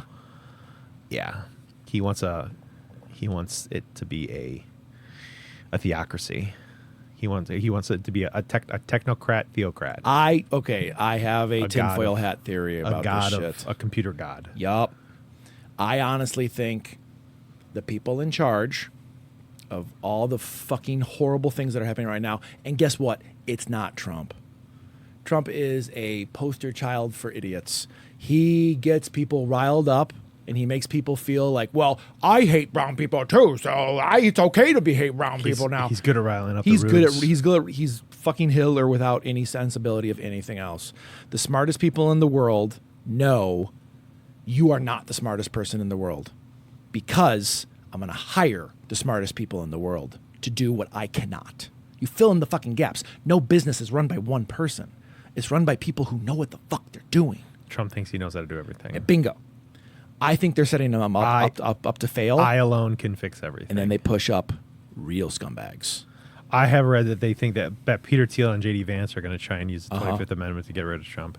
And if they are, the only reason why a lot of the Epstein stuff could get pushed to the front is because, all the billionaires are the ones that own all the media empires, and they're the ones that are saying, go ahead and run this story, because they're going to try and trying to rile everybody up enough to tell the senators and their congressmen to vote against Trump, and they're actually going to impeach him. And then J.D. Vance is going to go into power, and then they're really going to do damage. I told you during the fucking elections, Trump's a fucking idiot. Vance scares me because I think he actually believes this shit. I don't know if he does. I don't think he does. I've read his book. I understand he's flipped a lot. He's not. I'm not saying he believes in MAGA.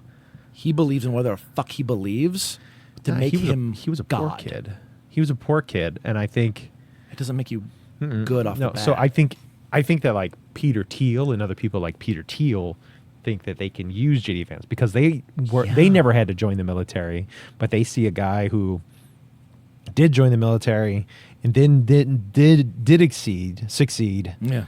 And they think like, if I need somebody who's a regular guy who has credibility, and J.D. Vance definitely did. That's why I read his book. I was like, shit, this is another guy who joined the military at the same time as me, came from a shitty situation. Yeah. Went off to school to try and better himself. I read his book because you like being educated. I identified with him.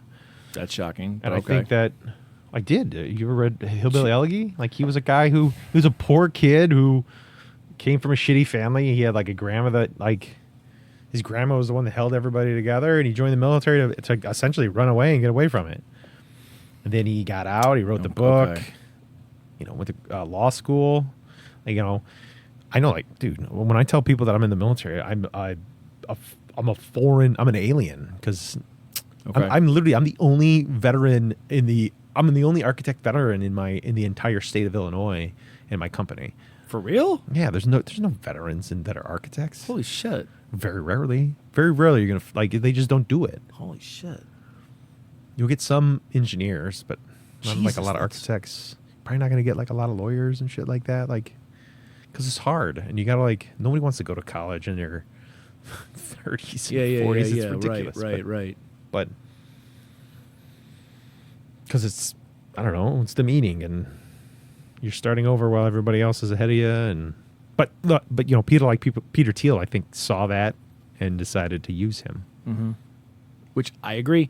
I believe the people in power are not the people that are visually in power. Peter Thiel does scare the shit out of me. Yes. But like when I say this stuff, it makes me feel like all the shit that I heard from MAGA. I know. when Biden was in Me power. Me too. Where, like, the problem you know, is how that often they're proving it. How often do we have to hear about fucking, you know, Soros and Hunter Biden?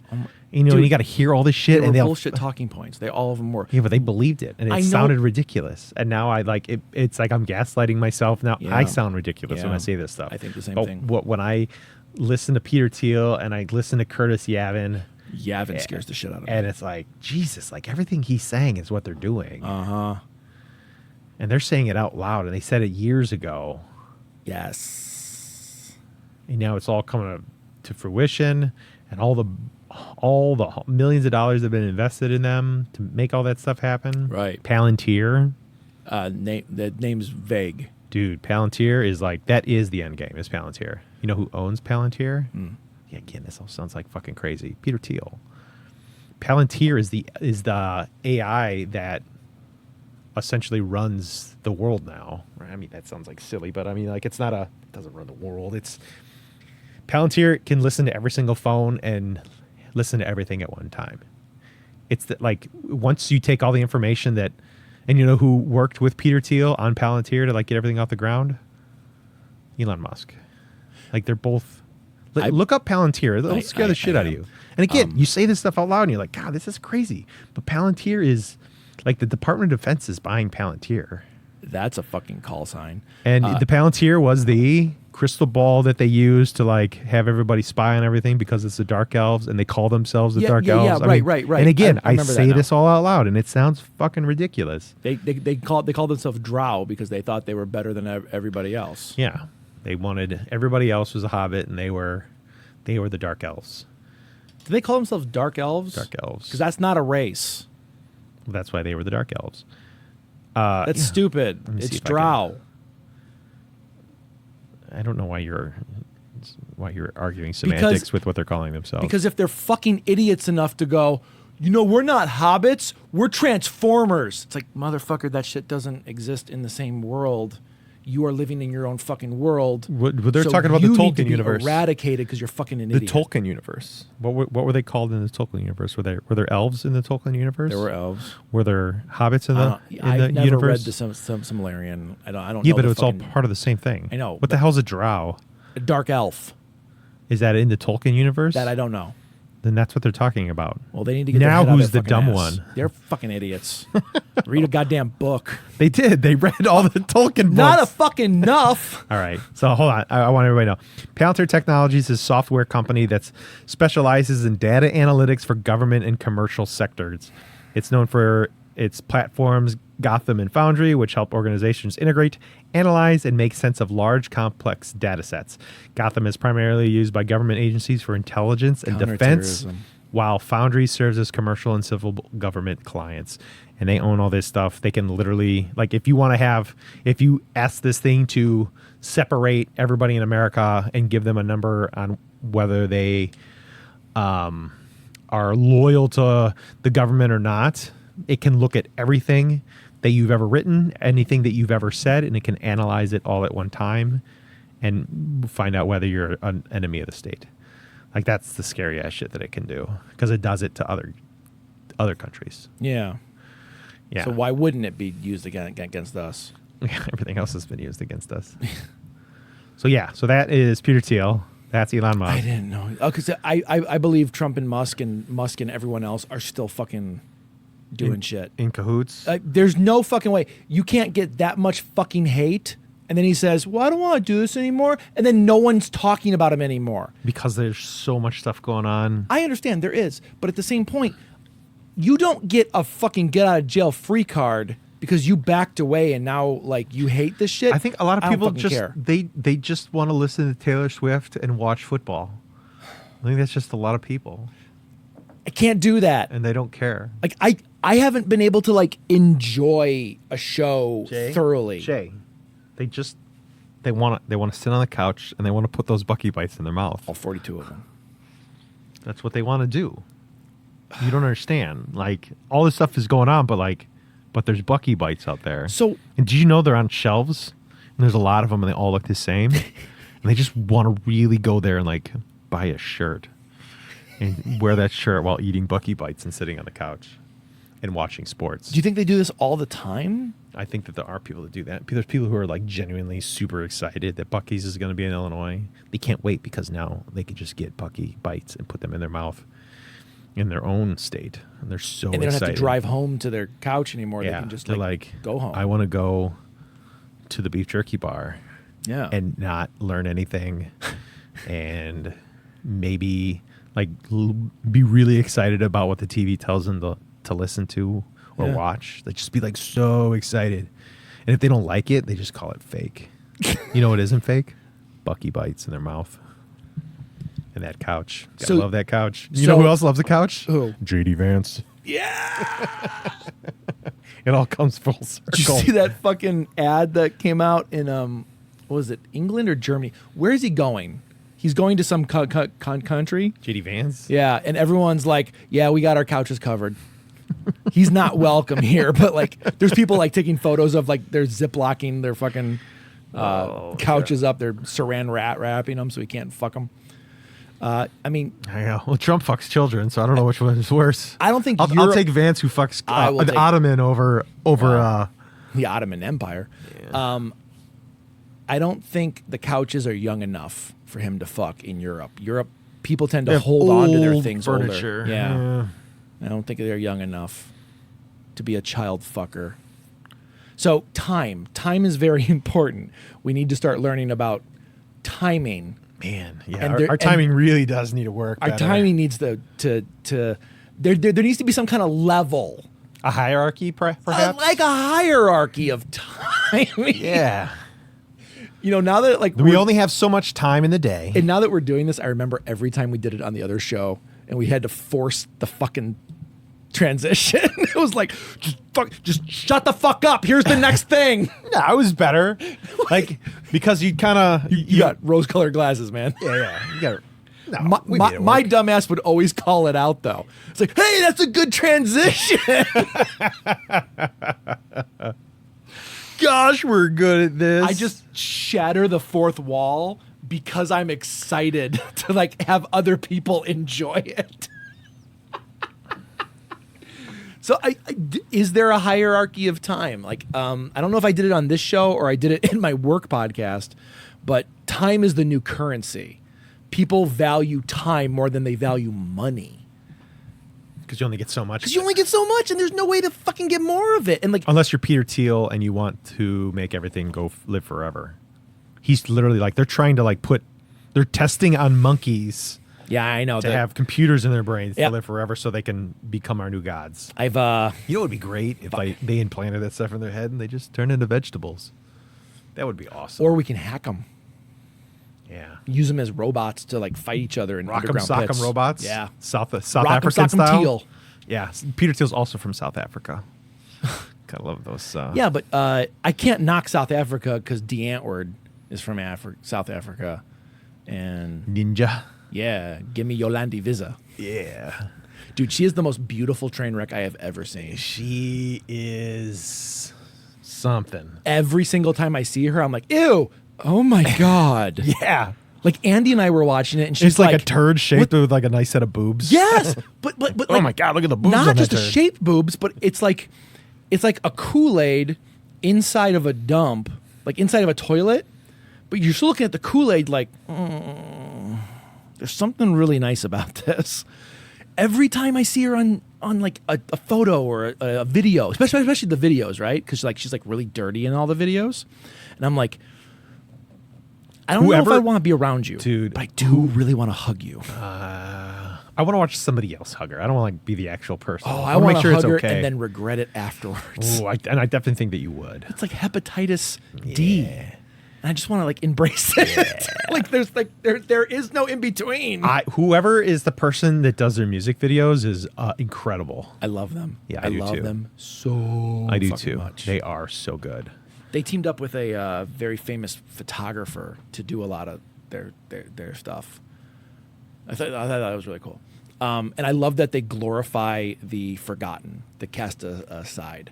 I believe They definitely play that up. as an American culture, we need more of that. Ooh, We- like another bout of like realism in America. We glorify the hyper real, the fake. We glorify Taylor Swift. We glorify Taylor Swift, who is fucking fake. She might be better than other people. I don't fucking know. I don't follow her. But here's what it is. We glorify the people on Instagram more than we do people in our own lives. That's true. We should not care about Taylor Swift. We should care more about fat Christina Aguilera. I don't give a shit about any of them. No, but Christina Aguilera is like she just gained a bunch of weight and everybody's like, you don't even look like Christina Aguilera anymore. But she's still got the pipes. You know that she's talented, but she's been cast to the side because, Because she she looks like a normal human now. Yeah. I'd rather She's care still about the talented as person fuck. in Elgin. Oh, somebody who's in Elgin to dance? Like hyper-localization. I mean, not even that. Like, I would rather give my attention, my time, my effort to someone who is fucking trying to do something rather than someone who's fucking owned and just doing what they're told. So I think this is like a tenet of metamodernism where you can have the both and, where you can be both. What it is, it's called hyper localization and globalization. Okay. Where you can have something be hyper localized but still be on a global scale. Yes. Which is meta as fuck is really what it is because you're both global and Basically, that's ICP. Hardcore Detroit. Why would that shit work anywhere outside of the dank side of fucking Detroit? Mm-hmm. And then it does. It goes fucking global. It is universally accepted amongst a culture of people around the world. Well, then MAGA would be that then. They kind of are. You're seeing this in other fucking countries. So MAGA is technically socialism. It is in the same way that the Nazi movement was a socialist movement. Right. We had the working class want to do the thing that socialists want to do, which is to redistribute wealth. But they're epically not. But they are. They can say it all they want. But they are. So Hitler was able to redistribute wealth in Germany because they removed the Jews and in mass. They got rid of millions of Jews. I haven't heard about this. Tell me. They got rid of millions of Jews and they redistributed the wealth that those Jews would have had via their property. I was being joking. But Their their property, the jobs, everything like that. And they were able stole to, they stole it. But it was redistributed to who they deemed worthy, which is exactly what Trump is doing. It's the middle class is turning on a group, and in this case it would be immigrants. They want to get rid of tens of millions of people and redistribute the wealth. And in whatever methods that they do, which is gross as fuck. Now, this is a bastardization of socialism? This is what happens when you mix socialism with nationalism, which is exactly what the Nazi Party was. It was like a make Germany great again. Yes. And it was a hyper masculine in a hyper masculine way. So it's Which is what they're trying to do now. which is the exact same thing. Yeah. They're doing the same thing. It's the exact same thing. Yep. And it's gross as fuck. And it's a completely populist movement. And so the exact same stuff is going on. Did I send What you were my we talking- timeline? What were we talking about? I don't know. Let's look real quick. I made a timeline about what's going to happen in the next 3 years. Success and localization. Yeah, no. before that, it goes individual back to- hierarchy of time. Yes. So, how much time? We don't have a lot of time. That And got dark quick. we don't have a lot of time, and we don't. Like, we're in our 40s now, mid 40s, which is Damn near bananas. 45. Damn near 45. So we don't have a lot of time. There was a book that I read by Timothy Wu called The Attention Merchants, where they essentially said, like, there's so much content that's being created that they have to now make, like they have to fight for your attention is really which is what they're doing, that's which exactly is what it is. So, which brings us to, like, with all the shit that's available out there, do you have a hierarchy of things that you dedicate your time to when it comes to media and content and friends and family and work? Oh, this got wide really What, quick. like, what are the things? Do you want to just narrow it down? Let's narrow it down to. Give me categories. Let's narrow it down to media. What's your hierarchy Consumable of media? media or creatable media? Do both. That's fucking two different worlds, man. Let's do consumable. Because I live in that world. Let's do consumable. Consumable is much more easy That's to define. Well, the thing is that everybody else is making so much shit. It's also universally accepted because I think everyone consumes media on some level. Media being entertainment, education, news, whatever you are ingesting something delivered to you in the form of media. And there's so much of it that we no longer able to have a monoculture. Oh, correct. We no longer have. Did you see Channel 7 last night? Yeah, which I think the last remnants of monoculture I think is The Simpsons. That's like the last. Once The Simpsons is dead, monoculture is dead. See, I think The Simpsons has been dead a long time, but it's still there, and there's still the threat of it. Is it a threat? It seems homogenized now. It's still a thread. It's still like this continuum. The story's still being told. I guess, but I don't watch it anymore. Just because a story's being told, do you consider? But it the thing to is be that living? I can say something about The Simpsons that's a Gen Z person can still understand. If I said Simpsons to a Gen Z, they're still going to understand who The Simpsons are. Okay. And that can be something that you can harken back to 1988 or 86 technically. But yes, Tracy Ullman. so we have one single thing that talks about multiple different topics that's lasted for multiple decades that everybody's aware of. What about South and that's Park? probably South Park. I think is so. South Park is like so topical that it doesn't really count. Simpsons creates its own media, whereas which I get and respect. But I think South Park is topical and just flows with whatever. Due to the way that it's produced, it only takes a week for them to make it. Whereas The Simpsons, they have to make it in a week. Whereas The Simpsons takes like a months to a year or whatever. But it's weird because you can look at The Simpsons and not know when an episode was made because it doesn't feel like a part of the history. It just feels like painting on the wall. I can't tell you when that stroke was done. It's just a part of the fucking tapestry that it just blends together. Yeah, I can look at an episode of South Park and tell you exactly what point in history this was. And even if I don't know what that is, like if I was a younger person and didn't live through these things, I could go, what the fuck is this? What are they talking about? But now you have a sensibility of like where it fell on a timeline. And I think that's vastly more important for something that's not going to span across multiple decades. See, but I think it will. But it doesn't. Like if I say like, "Hey, you remember this one episode?" A Gen Z person won't necessarily give a shit. But with The Simpsons, they at least understand it. And the first episode to the last episode are all still essentially the same thing. Hence why it's a monoculture. It's the last remnants of a monoculture. Okay, that's a good point. At least in America. Yeah. Okay. Solid point. So getting back to it, like now we have a cornerstone, so to speak. What is your hierarchy of time on media? Consumable media. Yeah, on media that you ingest. Yeah. What is your hierarchy? Entertainment is high. Like, because I have to break it down to a category versus specifics. Because I could say like Red Letter Media. Like if Red Letter Media has a new episode of Best of the Worst, I will fucking watch it. I don't care if it's 2-3 hours. I don't care if it's 4 hours. How do you watch it? Watch it. Sitting down. No, like on my couch what eating Buckee bites. Bites. Eating your Buckee Bites. What platform do you use to watch YouTube. it? YouTube. On TV? TV or computer. Okay. Yeah. And actually, since I stopped paying for YouTube and now I have to watch ads, literally the first ad that comes up on any video, I have no interest in watching it anymore, even if I'm super interested in the topic. I will just go, fuck it. If I remember to watch this later on a computer where I have an ad blocker, I will watch it.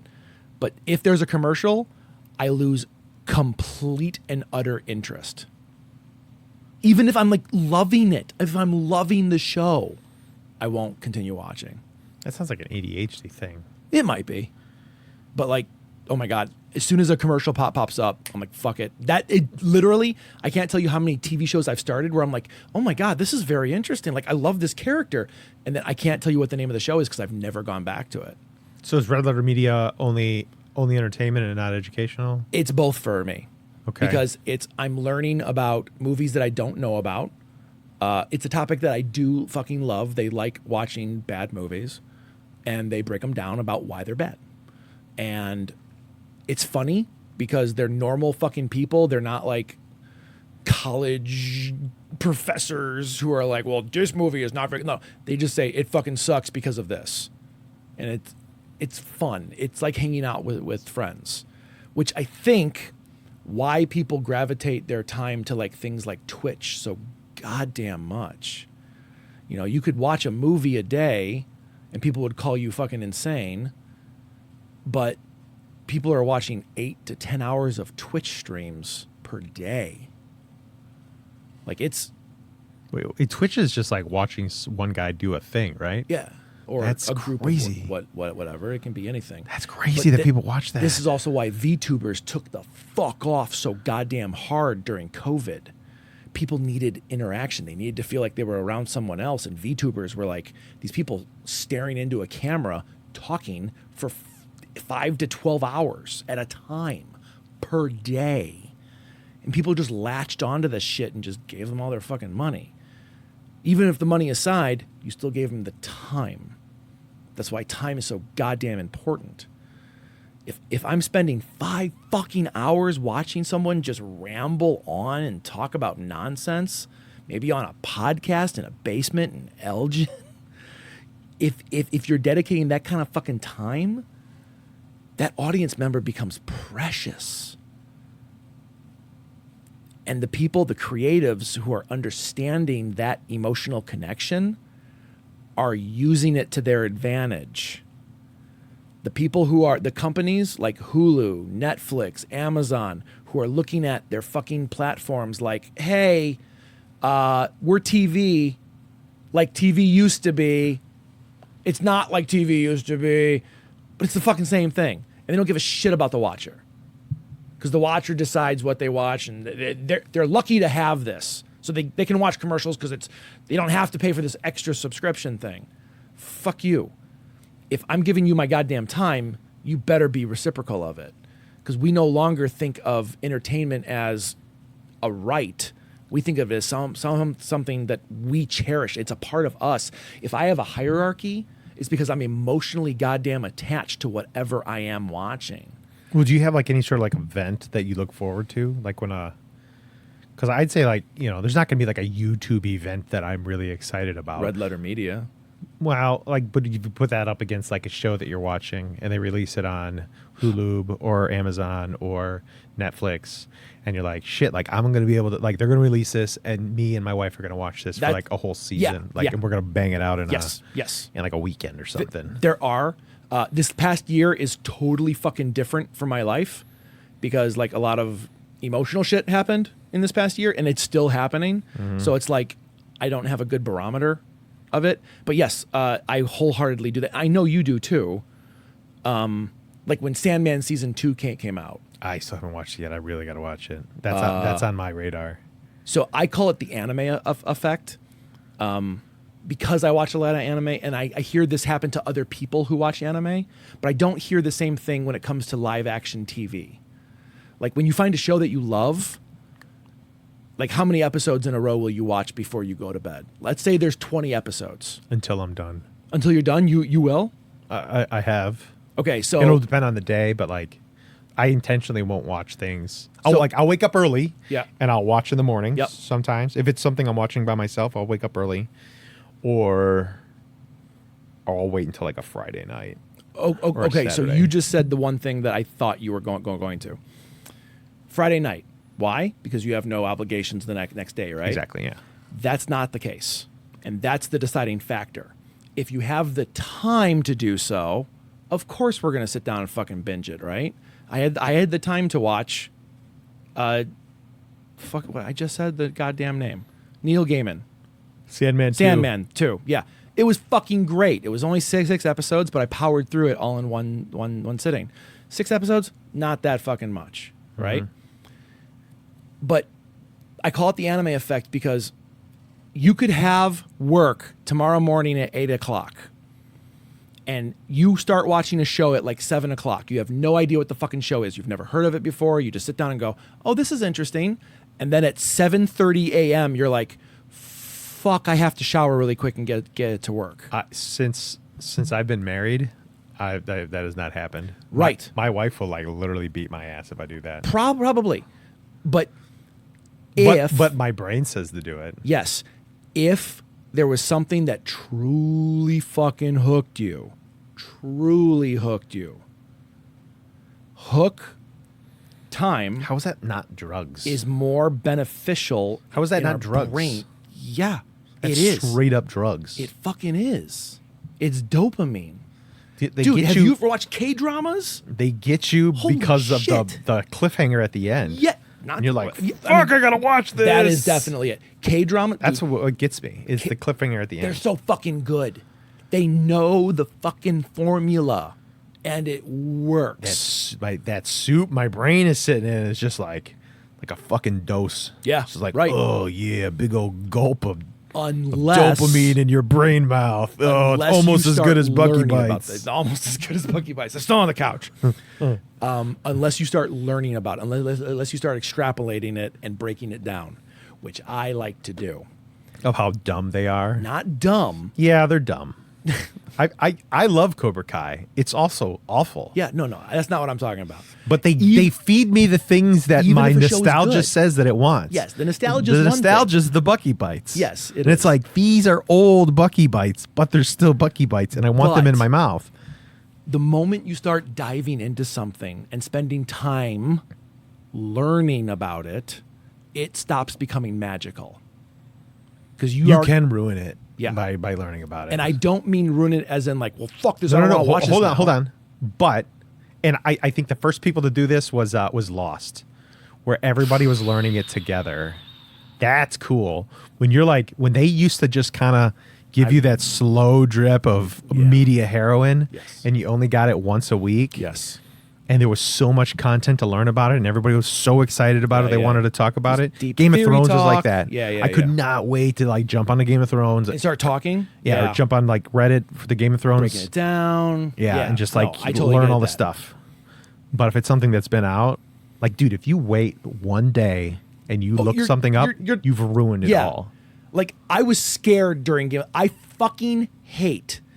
If I have a hierarchy of hatred, this is on the pantheon top. I'm not saying the top, but it's definitely fucking up there.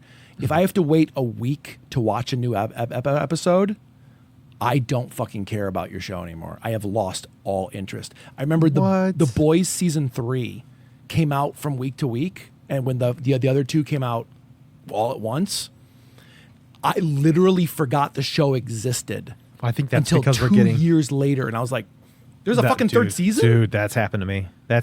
It's because I don't give a shit. No, it's not. It's probably not that. It's probably that there's so much shit that comes out at one time and Yeah. it gets pushed to the wayside. That's true. Because there's But that exactly show? Sandman. I wanted to watch that Yeah, so yeah, bad, yeah. but I just forgot that it came out. True. Because there's so much shit that's True. coming out. So your hierarchy of media content, again, media consumable is a small part of your fucking time. If that's the largest part of your time, maybe reevaluate your fucking priorities in life. Well, the most of the stuff that I do isn't entertainment. Most of my Right. stuff is educational. Right. Or personal development. Personal development is a lot. Work. Being curious takes a lot of time, because it's like I want to learn about this, and I'll God, have yeah. to. I'll literally go down rabbit holes on things, Yeah. and like all I'm trying to do is just figure out like I don't know when to pick cantaloupe or what it's supposed to look like at a certain time, and I'll like learn all about cantaloupes Watermelon buttholes, and apparently. one on how tight the watermelon butthole and how Sweeter sweet it it is. is. Yeah, gross, Sweet like Buckee bites. right in the back of the throat. So a hierarchy of time is, I mean, God, can you? I kind of want to do this now. I love that I just had a full fucking conversation in my head and just talked on the top talking points. How fucking cool would it be to map out your hierarchy of time? What would be the major categories? Work. But I would put work under personal development. Well, you're your own boss. Yeah, but you go to work to get money. No, I go to work to work. Would you not go there if you were not getting, like, would you still go if you I were did not it for getting years. paid? Are you kidding me? Today, with a family. I've even and told bills. bosses like I would do what I do for free. Okay, then I would still They consider just this. pay me money, which makes it better. All right, I all love right. what I do. So personal development would be anything that would be growth, like education, something for the family. Oh no, I'm going to put that as something else. Personal development would be something for you to be better. Okay, and then let's say something about necessities. Like you can call it fucking utilitarian, like utilities. this is like looking up cantaloupe. I would put that as personal development. Okay. Because Then what's the that's other one? you educating yourself to be better about being a gardener. Then what's the utilitarian then? The utilitarian would be, I need money in order for my family to be alive. So I have to do this regardless if I want to be there or not. Oh, shit. My And you basement call is that- flooding. That's work? Would you call that? Would you put work under utilitarian? Oh, yeah, Now, I definitely wouldn't. I think you can have both in separate categories. I love what I do. But that's not hierarchy. It is. You need to have a hierarchy. Like that's So, the point of what the part- exercise. So you love going to your job? I do. Because I want to break this down. Yeah. Everything about it, including all the fucking chit chat where you don't get to talk. Everything. I love. I know you I don't. love my work. I love everybody I work you with. love what you do. Yeah. But do you love all the bullshit? Every job comes with bullshit. I love problems because the problems is what makes my job interesting. You got to remember, I used to fucking have hand grenades lobbed All at right. me. Yeah, what I do is really fun and I easy. I understand. can't believe I get paid to do what I understand. Okay. do. I truly don't work for a I'm living. not saying this as you. I'm not saying this. I'm saying it as yeah, me. Though. I don't want to say it to you. I want But to say we're this doing as our- a we're doing- universal. No, aspect. we're doing our own individual hierarchies. No, we need a ground level. We need to make this a scientific What thing. are you talking about? In order This to is classify completely things, This is completely a subjective thing. I'm not talking about work right now. I'm talking about what are the categories in order for us to put things in. If you want to put that as personal development, if you want to put that as media entertainment, that's fine. No, I'd call we it need the fucking categories to start. Well, I mean, Something I that think is work- scientific. work is definitely a thing that one does. Okay, there work are would- people who don't. People, yeah. Then obviously that won't be very high in the hierarchy if they don't work. No, that's not a hierarchy. We need categories in order to put stuff in. Yeah, work is a category. How so? I go to work. But not everyone. All right. I see your point. I would say like if you want to like break it down, we'll break it down the exact same way and why you got 8 hours for work, 8 hours for personal time, But 8 hours. Hold on. Who has 8 hours for work? Hold on. 8 hours for work, 8 hours for personal time, 8 hours for sleep. Oh my God, where the fuck do you get those numbers from? I mean, that's I'm not sleeping more than 4 hours a night. no. I'm just saying this is like the original idea of the 40-hour work week. Yeah, but that's No, hold on, because Okay. you're trying to talk about like generalities here. I need generalities. Yes. The three was work, personal, sleep. okay. Those would probably be your biggest umbrella categories. But there's no way you can do that. Yeah. Do you sleep during a day? Yes. During this thing called time? Yes. Okay, that's a category. That's a big category. Okay. Do you work? Some days. Okay, then sometimes you don't have as much. Yeah. But that's still a category. Yes. Do you do personal things? Yes. Okay. And that would probably be the big three. And then Sorry. you could have subcategories within those. You gave them at 8 hours each. That's where I was getting Yeah, stuck. no. I was saying like the original reasoning behind the 40-hour work week was The broken three into aspects. threes. Yeah, Gotcha. It was supposed to be 8 for work, 8 for I'm down. personal, 8 for sleep. Okay. So you got your 3, and you could do subcategories within the 3. Can we do 'Cause, sleep like as sometimes health? I would even like call naps as sleep. Yeah, I know. And like there's different. Sleep, So there's different but varieties can you of change sleep. sleep to health? I would even no. Why? Well, okay, yeah, no, that does make sense. Yeah, because then you would call like meditate would probably be under sleep. Or medical, anything. Going to the doctor. I don't consider that fucking personal at all. I don't want to do it. my ever, my Western world brain says that that's under personal for me. I would put it because you on- don't have to go to the doctor. Yeah. But if you want to better yourself, you I don't do. want to better myself. I want it to be fucking done so I don't have to think about it. So if you don't want to better yourself, then don't go to the doctor. I know, but it has to be done, or I die. Yeah. So that's bettering yourself. It's not bettering Does, myself for my. does not dying better yourself? I don't know. I would put that under health. Where would you put eating Buckee bites? Oh, definitely personal, because that's not something you need to. What live. if you love to do it and that's your thing? I would put it under personal. Some people would put it Still. under work. I hate when I That like. couch ain't gonna sit on itself. I hate how those easy Buckee you can bites get ain't me gonna eat riled the themselves. Fuck up, huh? I hate how easy you can get me riled up, because I get so like single-minded. I'm like, yes, this is very serious, and you're like, come on, a little bit more, a little bit more. Gotcha, you motherfucker. Yeah, put those Buckee bites right in your mouth. So okay, so it would be personal, work, health. I'd buy that. Yeah. That's interesting. Okay, so now we have our 3 categories. Guys, by the way, out there, anyone who's listening to this, this is what a writer's room is like, by the way. If you ever want to be a part of the movie world, this is what it's like. Hold on. You have a great idea for a movie? Let's ruin it by Let's ruin it. Let's ruin it by giving it categories. We need to break I don't this have any down. creative abilities, but I can write a list. Let's have a meeting.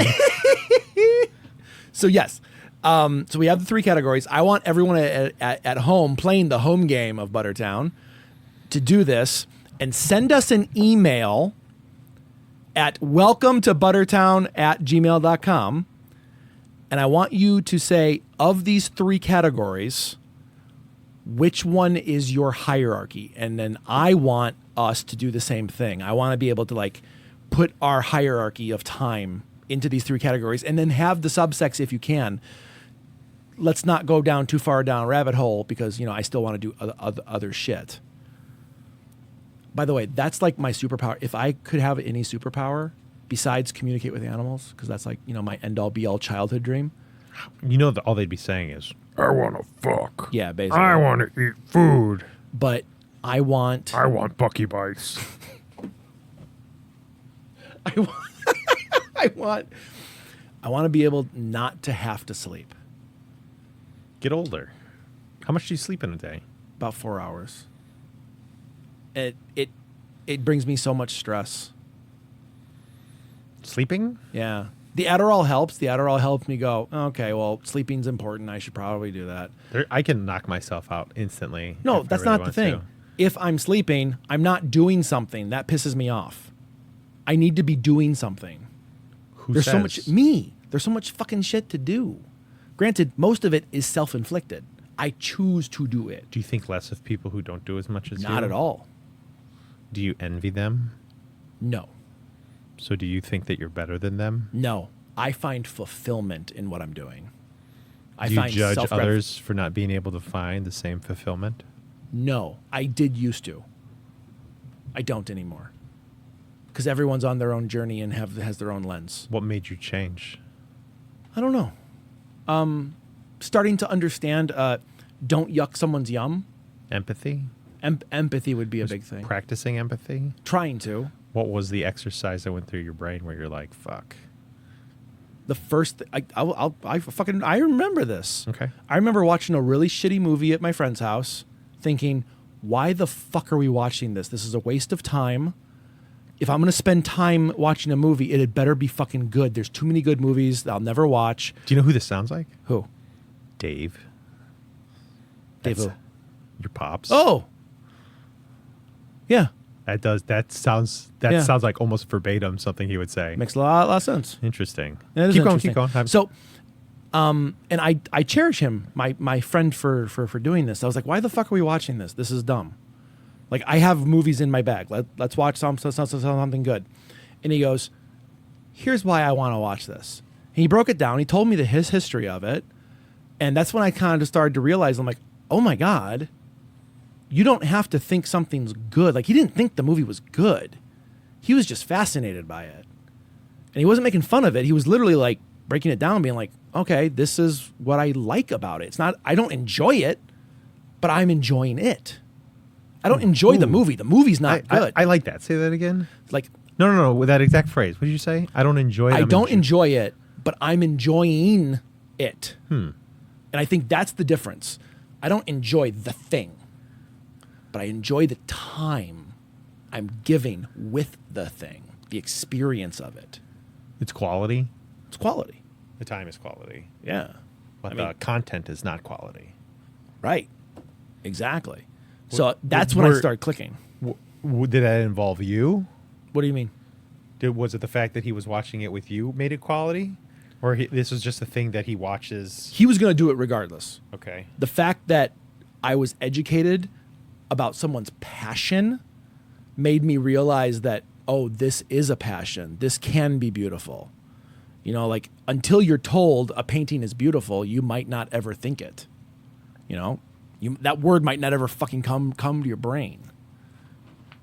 So understanding that someone's yum is not yours is fucking mind-alteringly cool. So I think that's when I started to change more. It's fun to hear people talk about how passionate they are about weird things or what is interesting to them. Yup. That's what I've been telling you, man. There's so many topics in the fucking world that I could give a shit less about, but you have this innate fucking magical power to make people interested in the most mundane things. Or mundane through my lens. You know what I mean? Like, you would talk about... Like ants. I mean, you would talk about, like, history. And for the most part, I don't really care. I'm so concerned about everything else going on in the world, not only political, but, like, you know, my own shit. Why would I worry about something that's already happened and done, blah, blah? Until you fucking start extrapolating it and going, well, here's why it's interesting, because that shit ripples through time, and this reflects this, and this is what happened, and that's interesting to me. And I think that's where, like, a lot of teachers will fail, is they think you should just be interested in the subject matter because it is, right? Like, World War II happened. Isn't that interesting? It's like, motherfucker, no, it's not. World War II's awesome. Now, if you engage with me on a different level, maybe I'll fucking be engaged with it. But I need to see your passion. So if you just read something, if you're just like, whoa, it says here that blah, blah, blah happened, I don't give a fuck unless I'm emotionally engaged. And whether that emotionally is for me or the emotion is coming from you. But there needs to be some passion. Does it scare you that we might be going through another World War II moment? Like a World War III moment? Oh. That will, like, be, like, catastrophic death on a macro scale? I see it happening without a doubt. I mean, eventually it'll happen again. No, I see it happening in the next three years. I've mapped shit out. I Yeah. see it. I see it happen. Yes, I could be wrong. I probably am, and God fucking, I hope I am. Are you see worried because AI told you to be worried? No, And who mapped it out? me. Did you map it out? How did you find out how it would go? I looked at as much information as I could, and I used my own fucking brain to say, yeah, but did AI give it to you? no. Where did you get the list of all the events and how it was the same as World War II? You're talking about the list where you're like saying like this is what Hitler did. And Oh this no, is what yeah, we're yeah. doing. That one I ran with ChatGPT. Okay. The other shit, I was looking back at fucking notes on fucking websites. I was looking at. Which list are we talking about then? I made a list recently about what I think is going to happen in the next 3 years. Okay. Sometimes I'll go down fucking rabbit holes of things I'm not interested in order to get the relevance to what I'm looking for. Like, I won't watch a World War II documentary. In your because head, does it feel like it's inevitable? oh, yes, without a doubt. Well, that's worrisome. It is. You should undo that. So I'm trying to. When I'm on medication, because I'm off it right now, Okay. if you can't tell by the fucking jitters and shit, I didn't realize that this shit is not normal. You know what that reminds me of? Brad Pitt from 12 Monkeys. Yeah, right? Motherfucker just needed some meth. Was that what it was? Well, meth calms me down. Methamphetamines? Mm-hmm. Is that what ADHD medicine is? That's what Adderall is. There's many other types of medications. Interesting. But yeah, it's a controlled substance. It's meth. In a non-ADHD mind, it gets you hyper. In an ADHD mind, it goes, oh, fuck, I don't have to worry about World War III. I got to worry about my cat. Do you think that adjusts your hierarchy? I think it adjusts my priority to focus on what my hierarchy actually is. Ooh, that's a good answer. Because So, when I'm off, everything is dire and important. Like, I don't know if you do this, but this all the fucking time. If I have a problem with this, like the battery's dead, right? I will walk to find a charger. But on the way walking there, I will see another problem. A screw has fallen out of something. I throw this to the ground. I go find a screwdriver, but on the way to get a screwdriver, I find that my car's left tire is empty. The screwdriver doesn't exist anymore. I try to fix the tire, but I'm trying to find the air pump, and I find the air pump, but then I find Christmas ornaments, and I'm like, I haven't looked at Christmas ornaments in a couple years. I open them up, I'm looking through there. I find one's Boba Fett. I'm like, oh, I wonder how much Boba Fett costs online. You know what? I have a Boba Fett toy that I have not opened. It's upstairs in my game room. I'm gonna go look at it right now, and blah blah blah. It just goes down a fucking rabbit hole until I go, what the fuck was I doing? Where's my phone? That's my dad would do that. I gave you the thing when my dad would want to build a shelf. And that's essentially, you just described how my dad has to buy another shelf to build a shelf. I do that all the fucking time. My dad had ADHD. I'm thinking so. Adults, whatever. He was diagnosed with it. But I don't think he took any medicine for it. Really? Well, you don't have to take medicine. Therapy can help. Yeah, he just watched westerns. Dude, that's sounding more autistic. Yeah. There's nothing wrong with that. Jesus, dude. He wasn't very artistic at all. I have a laundry list of Remember when he called me and you foofy? He did not call us foofy. It did start with an F. Wasn't it foofy? Yes, it was no. Well. I was like, your dad just called me a fag. Hey, me too. Yeah. Who would have thought the two biggest guys on the football team would be so foofy, I think is what he said. But then I remember I looked at you and said, did my dad just call us fag? Maybe that was it. Maybe that's what I'm remembering. That's how it went. But yeah, that's what he meant. It's like, all right. So something else I learned about my brain, I don't remember things right. Like, you could say something like, hey, who'd have thought the two biggest guys on the football team would be foofy? And in my brain, I would put money on the fact that it's like, hey, who thought the two biggest walruses in the zoo were fat fucking Larry? I'm like, that's what he said. Fat fucking Larry. Like, he didn't say anything else. That's what he said. Dude, in my fucking head. Can you actually see it? Oh, yeah. Yeah. Serious? Like it's like visual. I don't have a picture memory, what's it called, photographic, and I don't have a didactic. Didactic memory is fucking insane. Which one's that one? That's where you can literally remember every fucking detail about a thing. I don't have didactic. It's amazing with people who do. Like, it scares me. But my recall is decent. I don't have photographic, but how I remember things is I try to remember what's everything happening in my memory, like physically, and then I remember like words and, feelings and things like that, but I have to remember what the physicality is first. Kind of like you with your books. Mm-hmm. Like, I have to remember that this cup is green, but it fits in my hand like this. And that's how I know what cup I'm looking for. Interesting. Like, before I even know it's green, before I know where the fucking cup is at, I have to go like this and go, so is it where's more this cup? Is it more tactic with you, or is it more visual? Tactical is very important, but visual is highly important. Yeah, with it's the image of the cover of the book. Yeah. I just need that. Yeah. Yeah. And if I'm listening to an audiobook, I have to look at the cover. Not the whole time, but it's like I have to like stare at it and be like, okay, this is what I'm listening to. Otherwise, I can't connect the two. Like audio, like being taught something, I'll never fucking learn it. If you put it in my hand and I'm doing it, I'll fucking learn it. That does seem to be. I mean, that makes a lot of sense. Like when I'm listening to audiobooks, I have to rewind stuff because my mind will. Your mind wanders. Yeah, Dude, especially when you're driving. This is a really cool fact.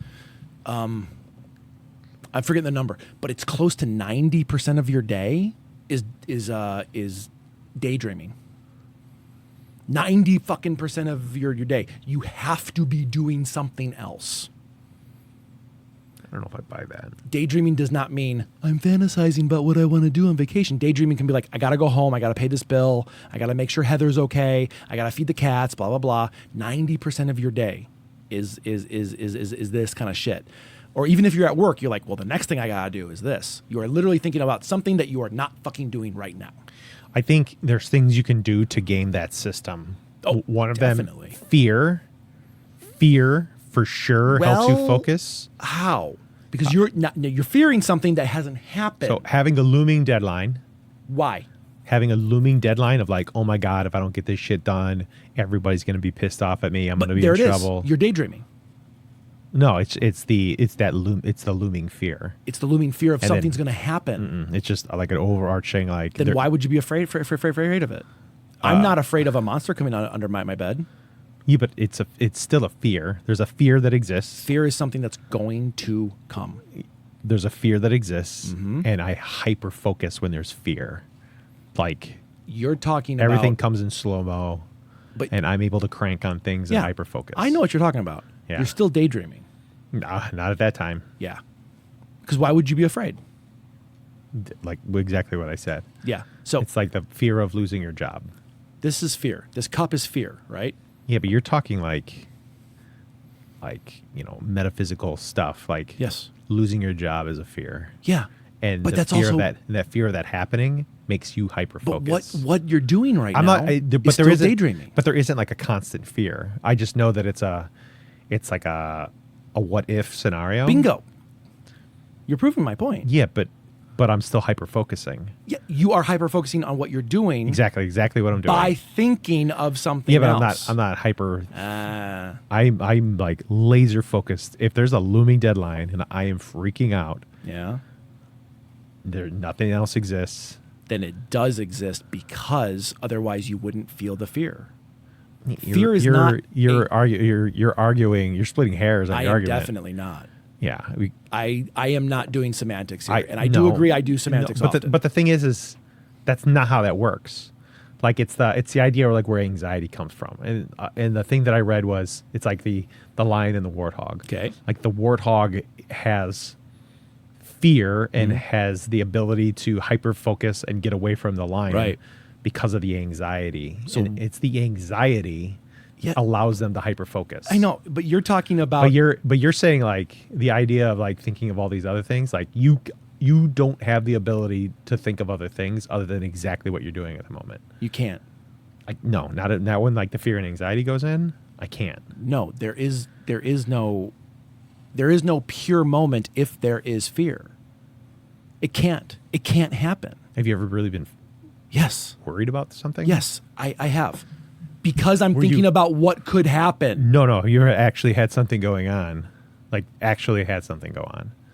And like everything goes in slow mo. Yeah. Oh God, yeah. I've And I've been hyper there. focused Yes. on it, and a minute feels like a year. Yeah, I know 'Cause what you you're were, talking like, about. So fucking like I'm not daydreaming. I'm doing this exact thing, and all of my thoughts are dedicated to just this thing. Mm-hmm. And they're not. There is no external anything. It's this one thing. I need to think of an analogy because maybe I'm not explaining You're this not. right. Because it's not like something that is necessarily in my cerebrum.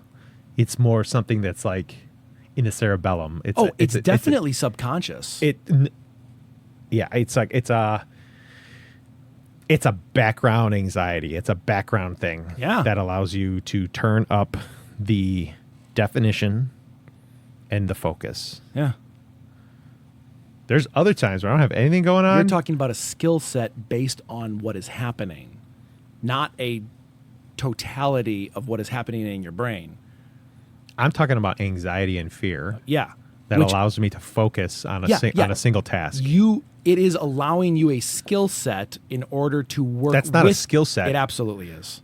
Having anxiety and fear is just part of the human condition. No, not the anxiety and fear. The ability to focus. Some people crack under anxiety. They don't do fucking anything. They can't do anything. It's so goddamn overwhelming. Well, and that's true. You'll get your fight, your flight, and your freeze. And fawn.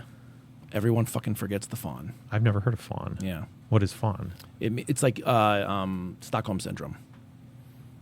It's a biological, evolutionary thing to latch on to the terror and have it become a hero. Is this why kittens are able to exist? When kittens are scared, they become adorable all of a sudden? That's fawn. Yeah. That or is puppies. fawn. Puppies do it too. Yeah. That's a good... I never thought about that correlation before. I love having this But that's fucking still conversations with you. that is not a skill set. No, your skill set is you become hyper-focused. Well, then everybody becomes hyper-focused on fight, flight, freeze, or fawn. But everybody has one of those things because it's an evolutionary thing. Yes. It's not like a learned thing. It's just a thing that you do. So... because your brain does a thing. You get a phone call. Yep. Your mom's in the hospital. Yep. What happens to your brain? I say, okay, go on. It's not looking good, John. You should probably come see her now. And I say, What goes in your brain? I have to figure out what I have to do next. That's daydreaming. That's me asking, what's the next question? That's daydreaming. Is it? The moment you say, right now is not happening, what else is? That's daydreaming. The moment your brain goes, So I would... this is no longer a cup. I would like to have coffee in my cup. That's daydreaming. I would argue daydreaming is when it has nothing to do with the task. Like if somebody says, what's going on with your mom? And the first thing you think of is, I saw a flower today. And flowers are cool. Okay, because I now like the we're color arguing purple. semantics.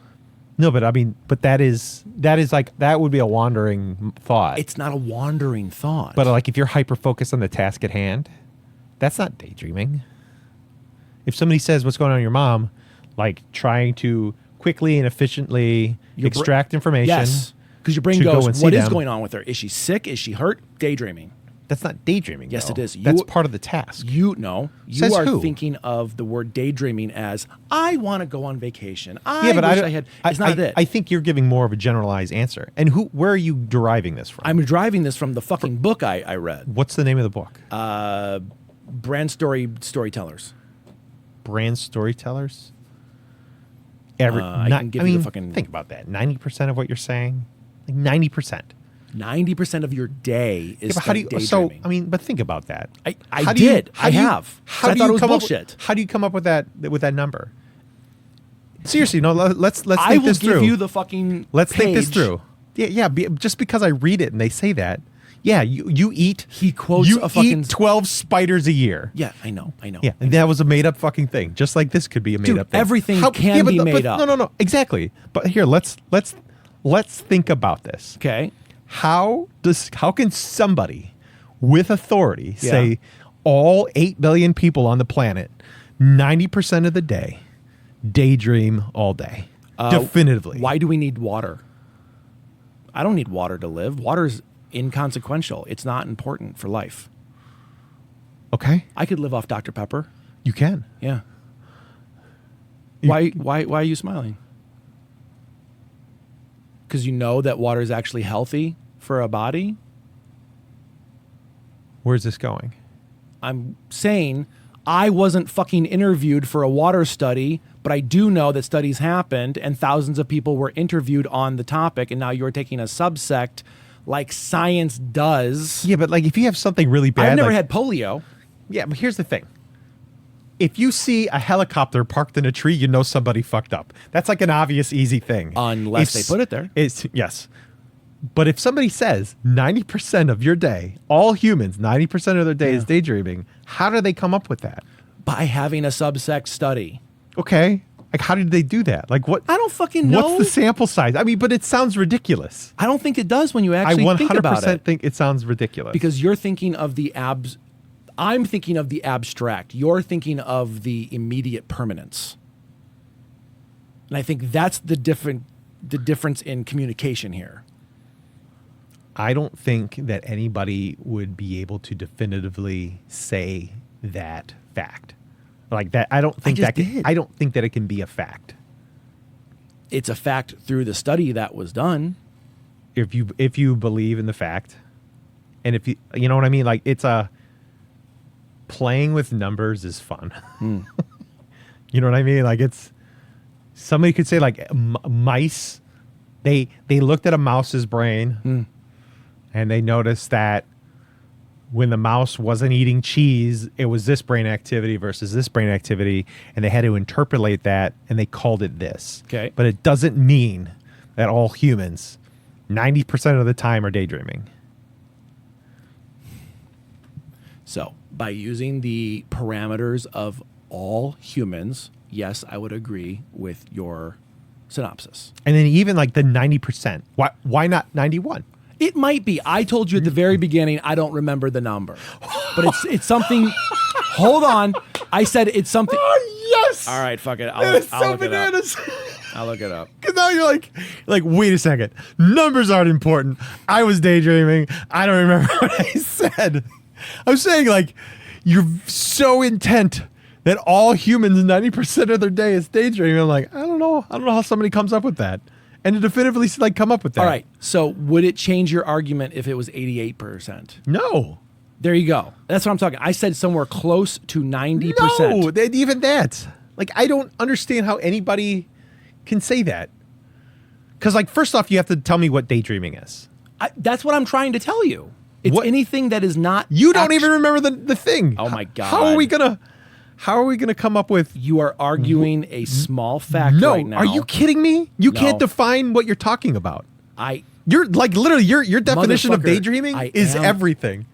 I'd be No, like, here I am. I'm I did hyper not. focused on this. You know, through fear and anxiety, I'm able to okay, hyper focus do on an something else- activity. do something else and you're besides like, hyper-focus. And you're like, well, all of that is daydreaming. No. like I am so fucking hyper focused. My ass is slamming shut. You hear that loud banging sound? No. that's my ass No, slamming shut. I don't, because you're imagining something that's happening that's not fucking happening. That's daydreaming. Am I daydreaming right now? Apparently, yes.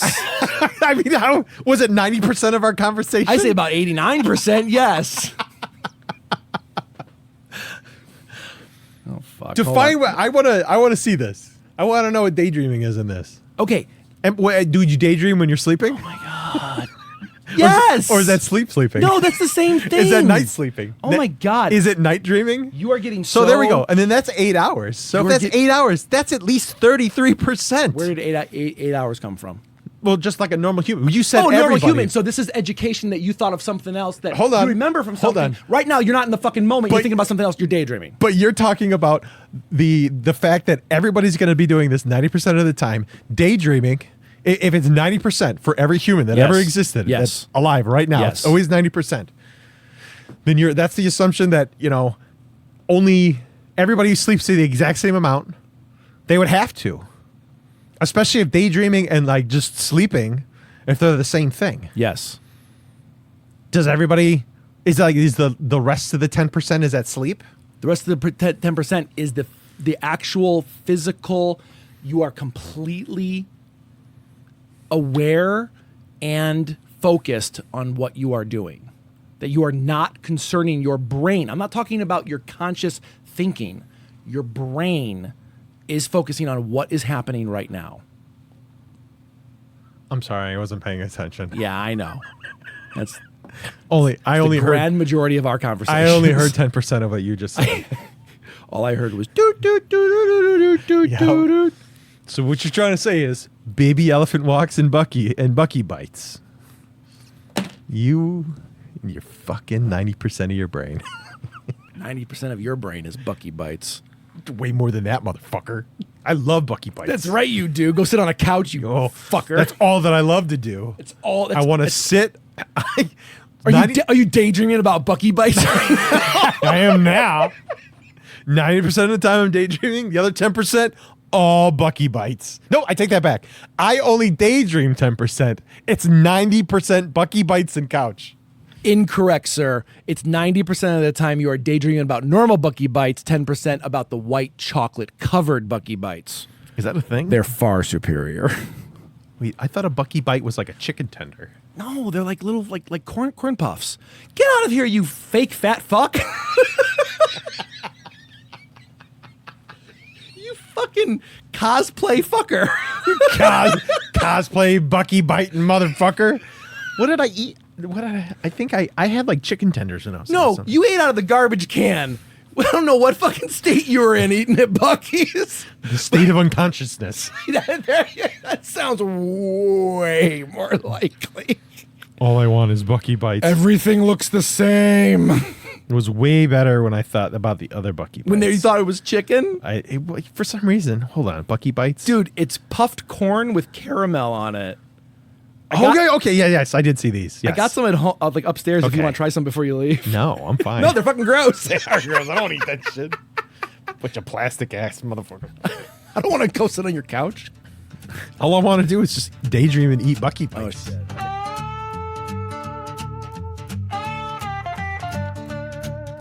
I just want to sit on a couch and eat Buckee bites. Email us at welcome to buttertown@gmail.com tonight. Raise a glass to the questions that keep us awake. Truth tastes better when the lies start to break.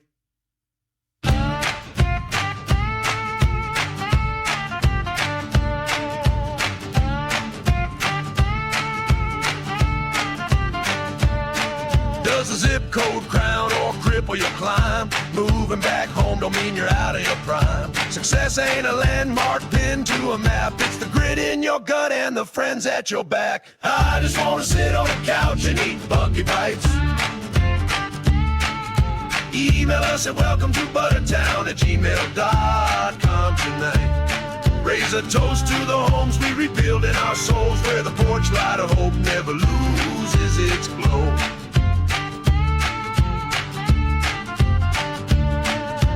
Yanking the shots from the kids in the schools. Whoever wrote that script never studied the rules. Science ain't opinion, it's needles that save. Spare us your freedom if it digs a small grave. Put has dreams in a mason jar gleam. But a town Brandon, can we cash that meme? A shirt a week, drop one shot, then it's gone. Collectors of chaos, sing along. I just wanna sit on a couch and eat Buckee bites.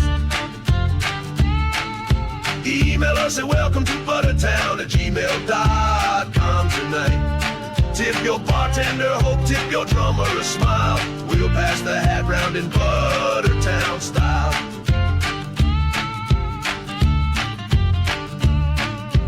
Blood may be thicker, but love's what we pour. Found family shelter and unlocked door. Around this old bar, there's a seat marked for you. No kinship required, just the courage to be true.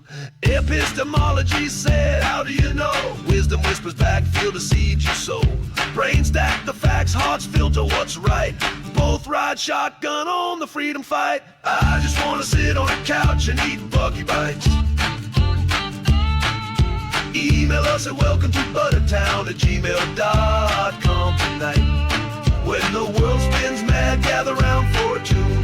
Buttertown voices howl louder than the loon.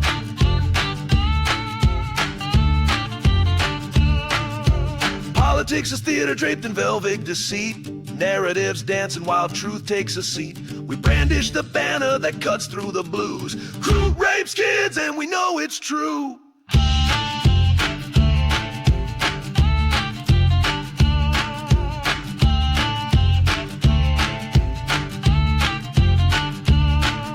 I just wanna wanna sit on a couch and eat Buckee bites. Email us at welcome-to-buttertown@gmail.com tonight. From the heart of the fight to the glow of the mic, Buttertown's burning bright. Come and taste the light.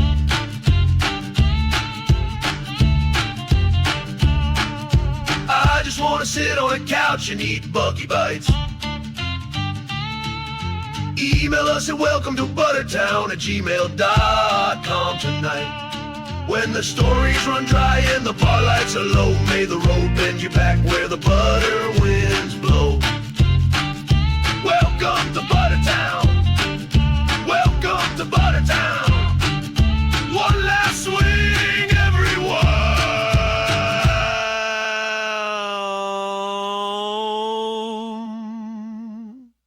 Welcome to Buttertown.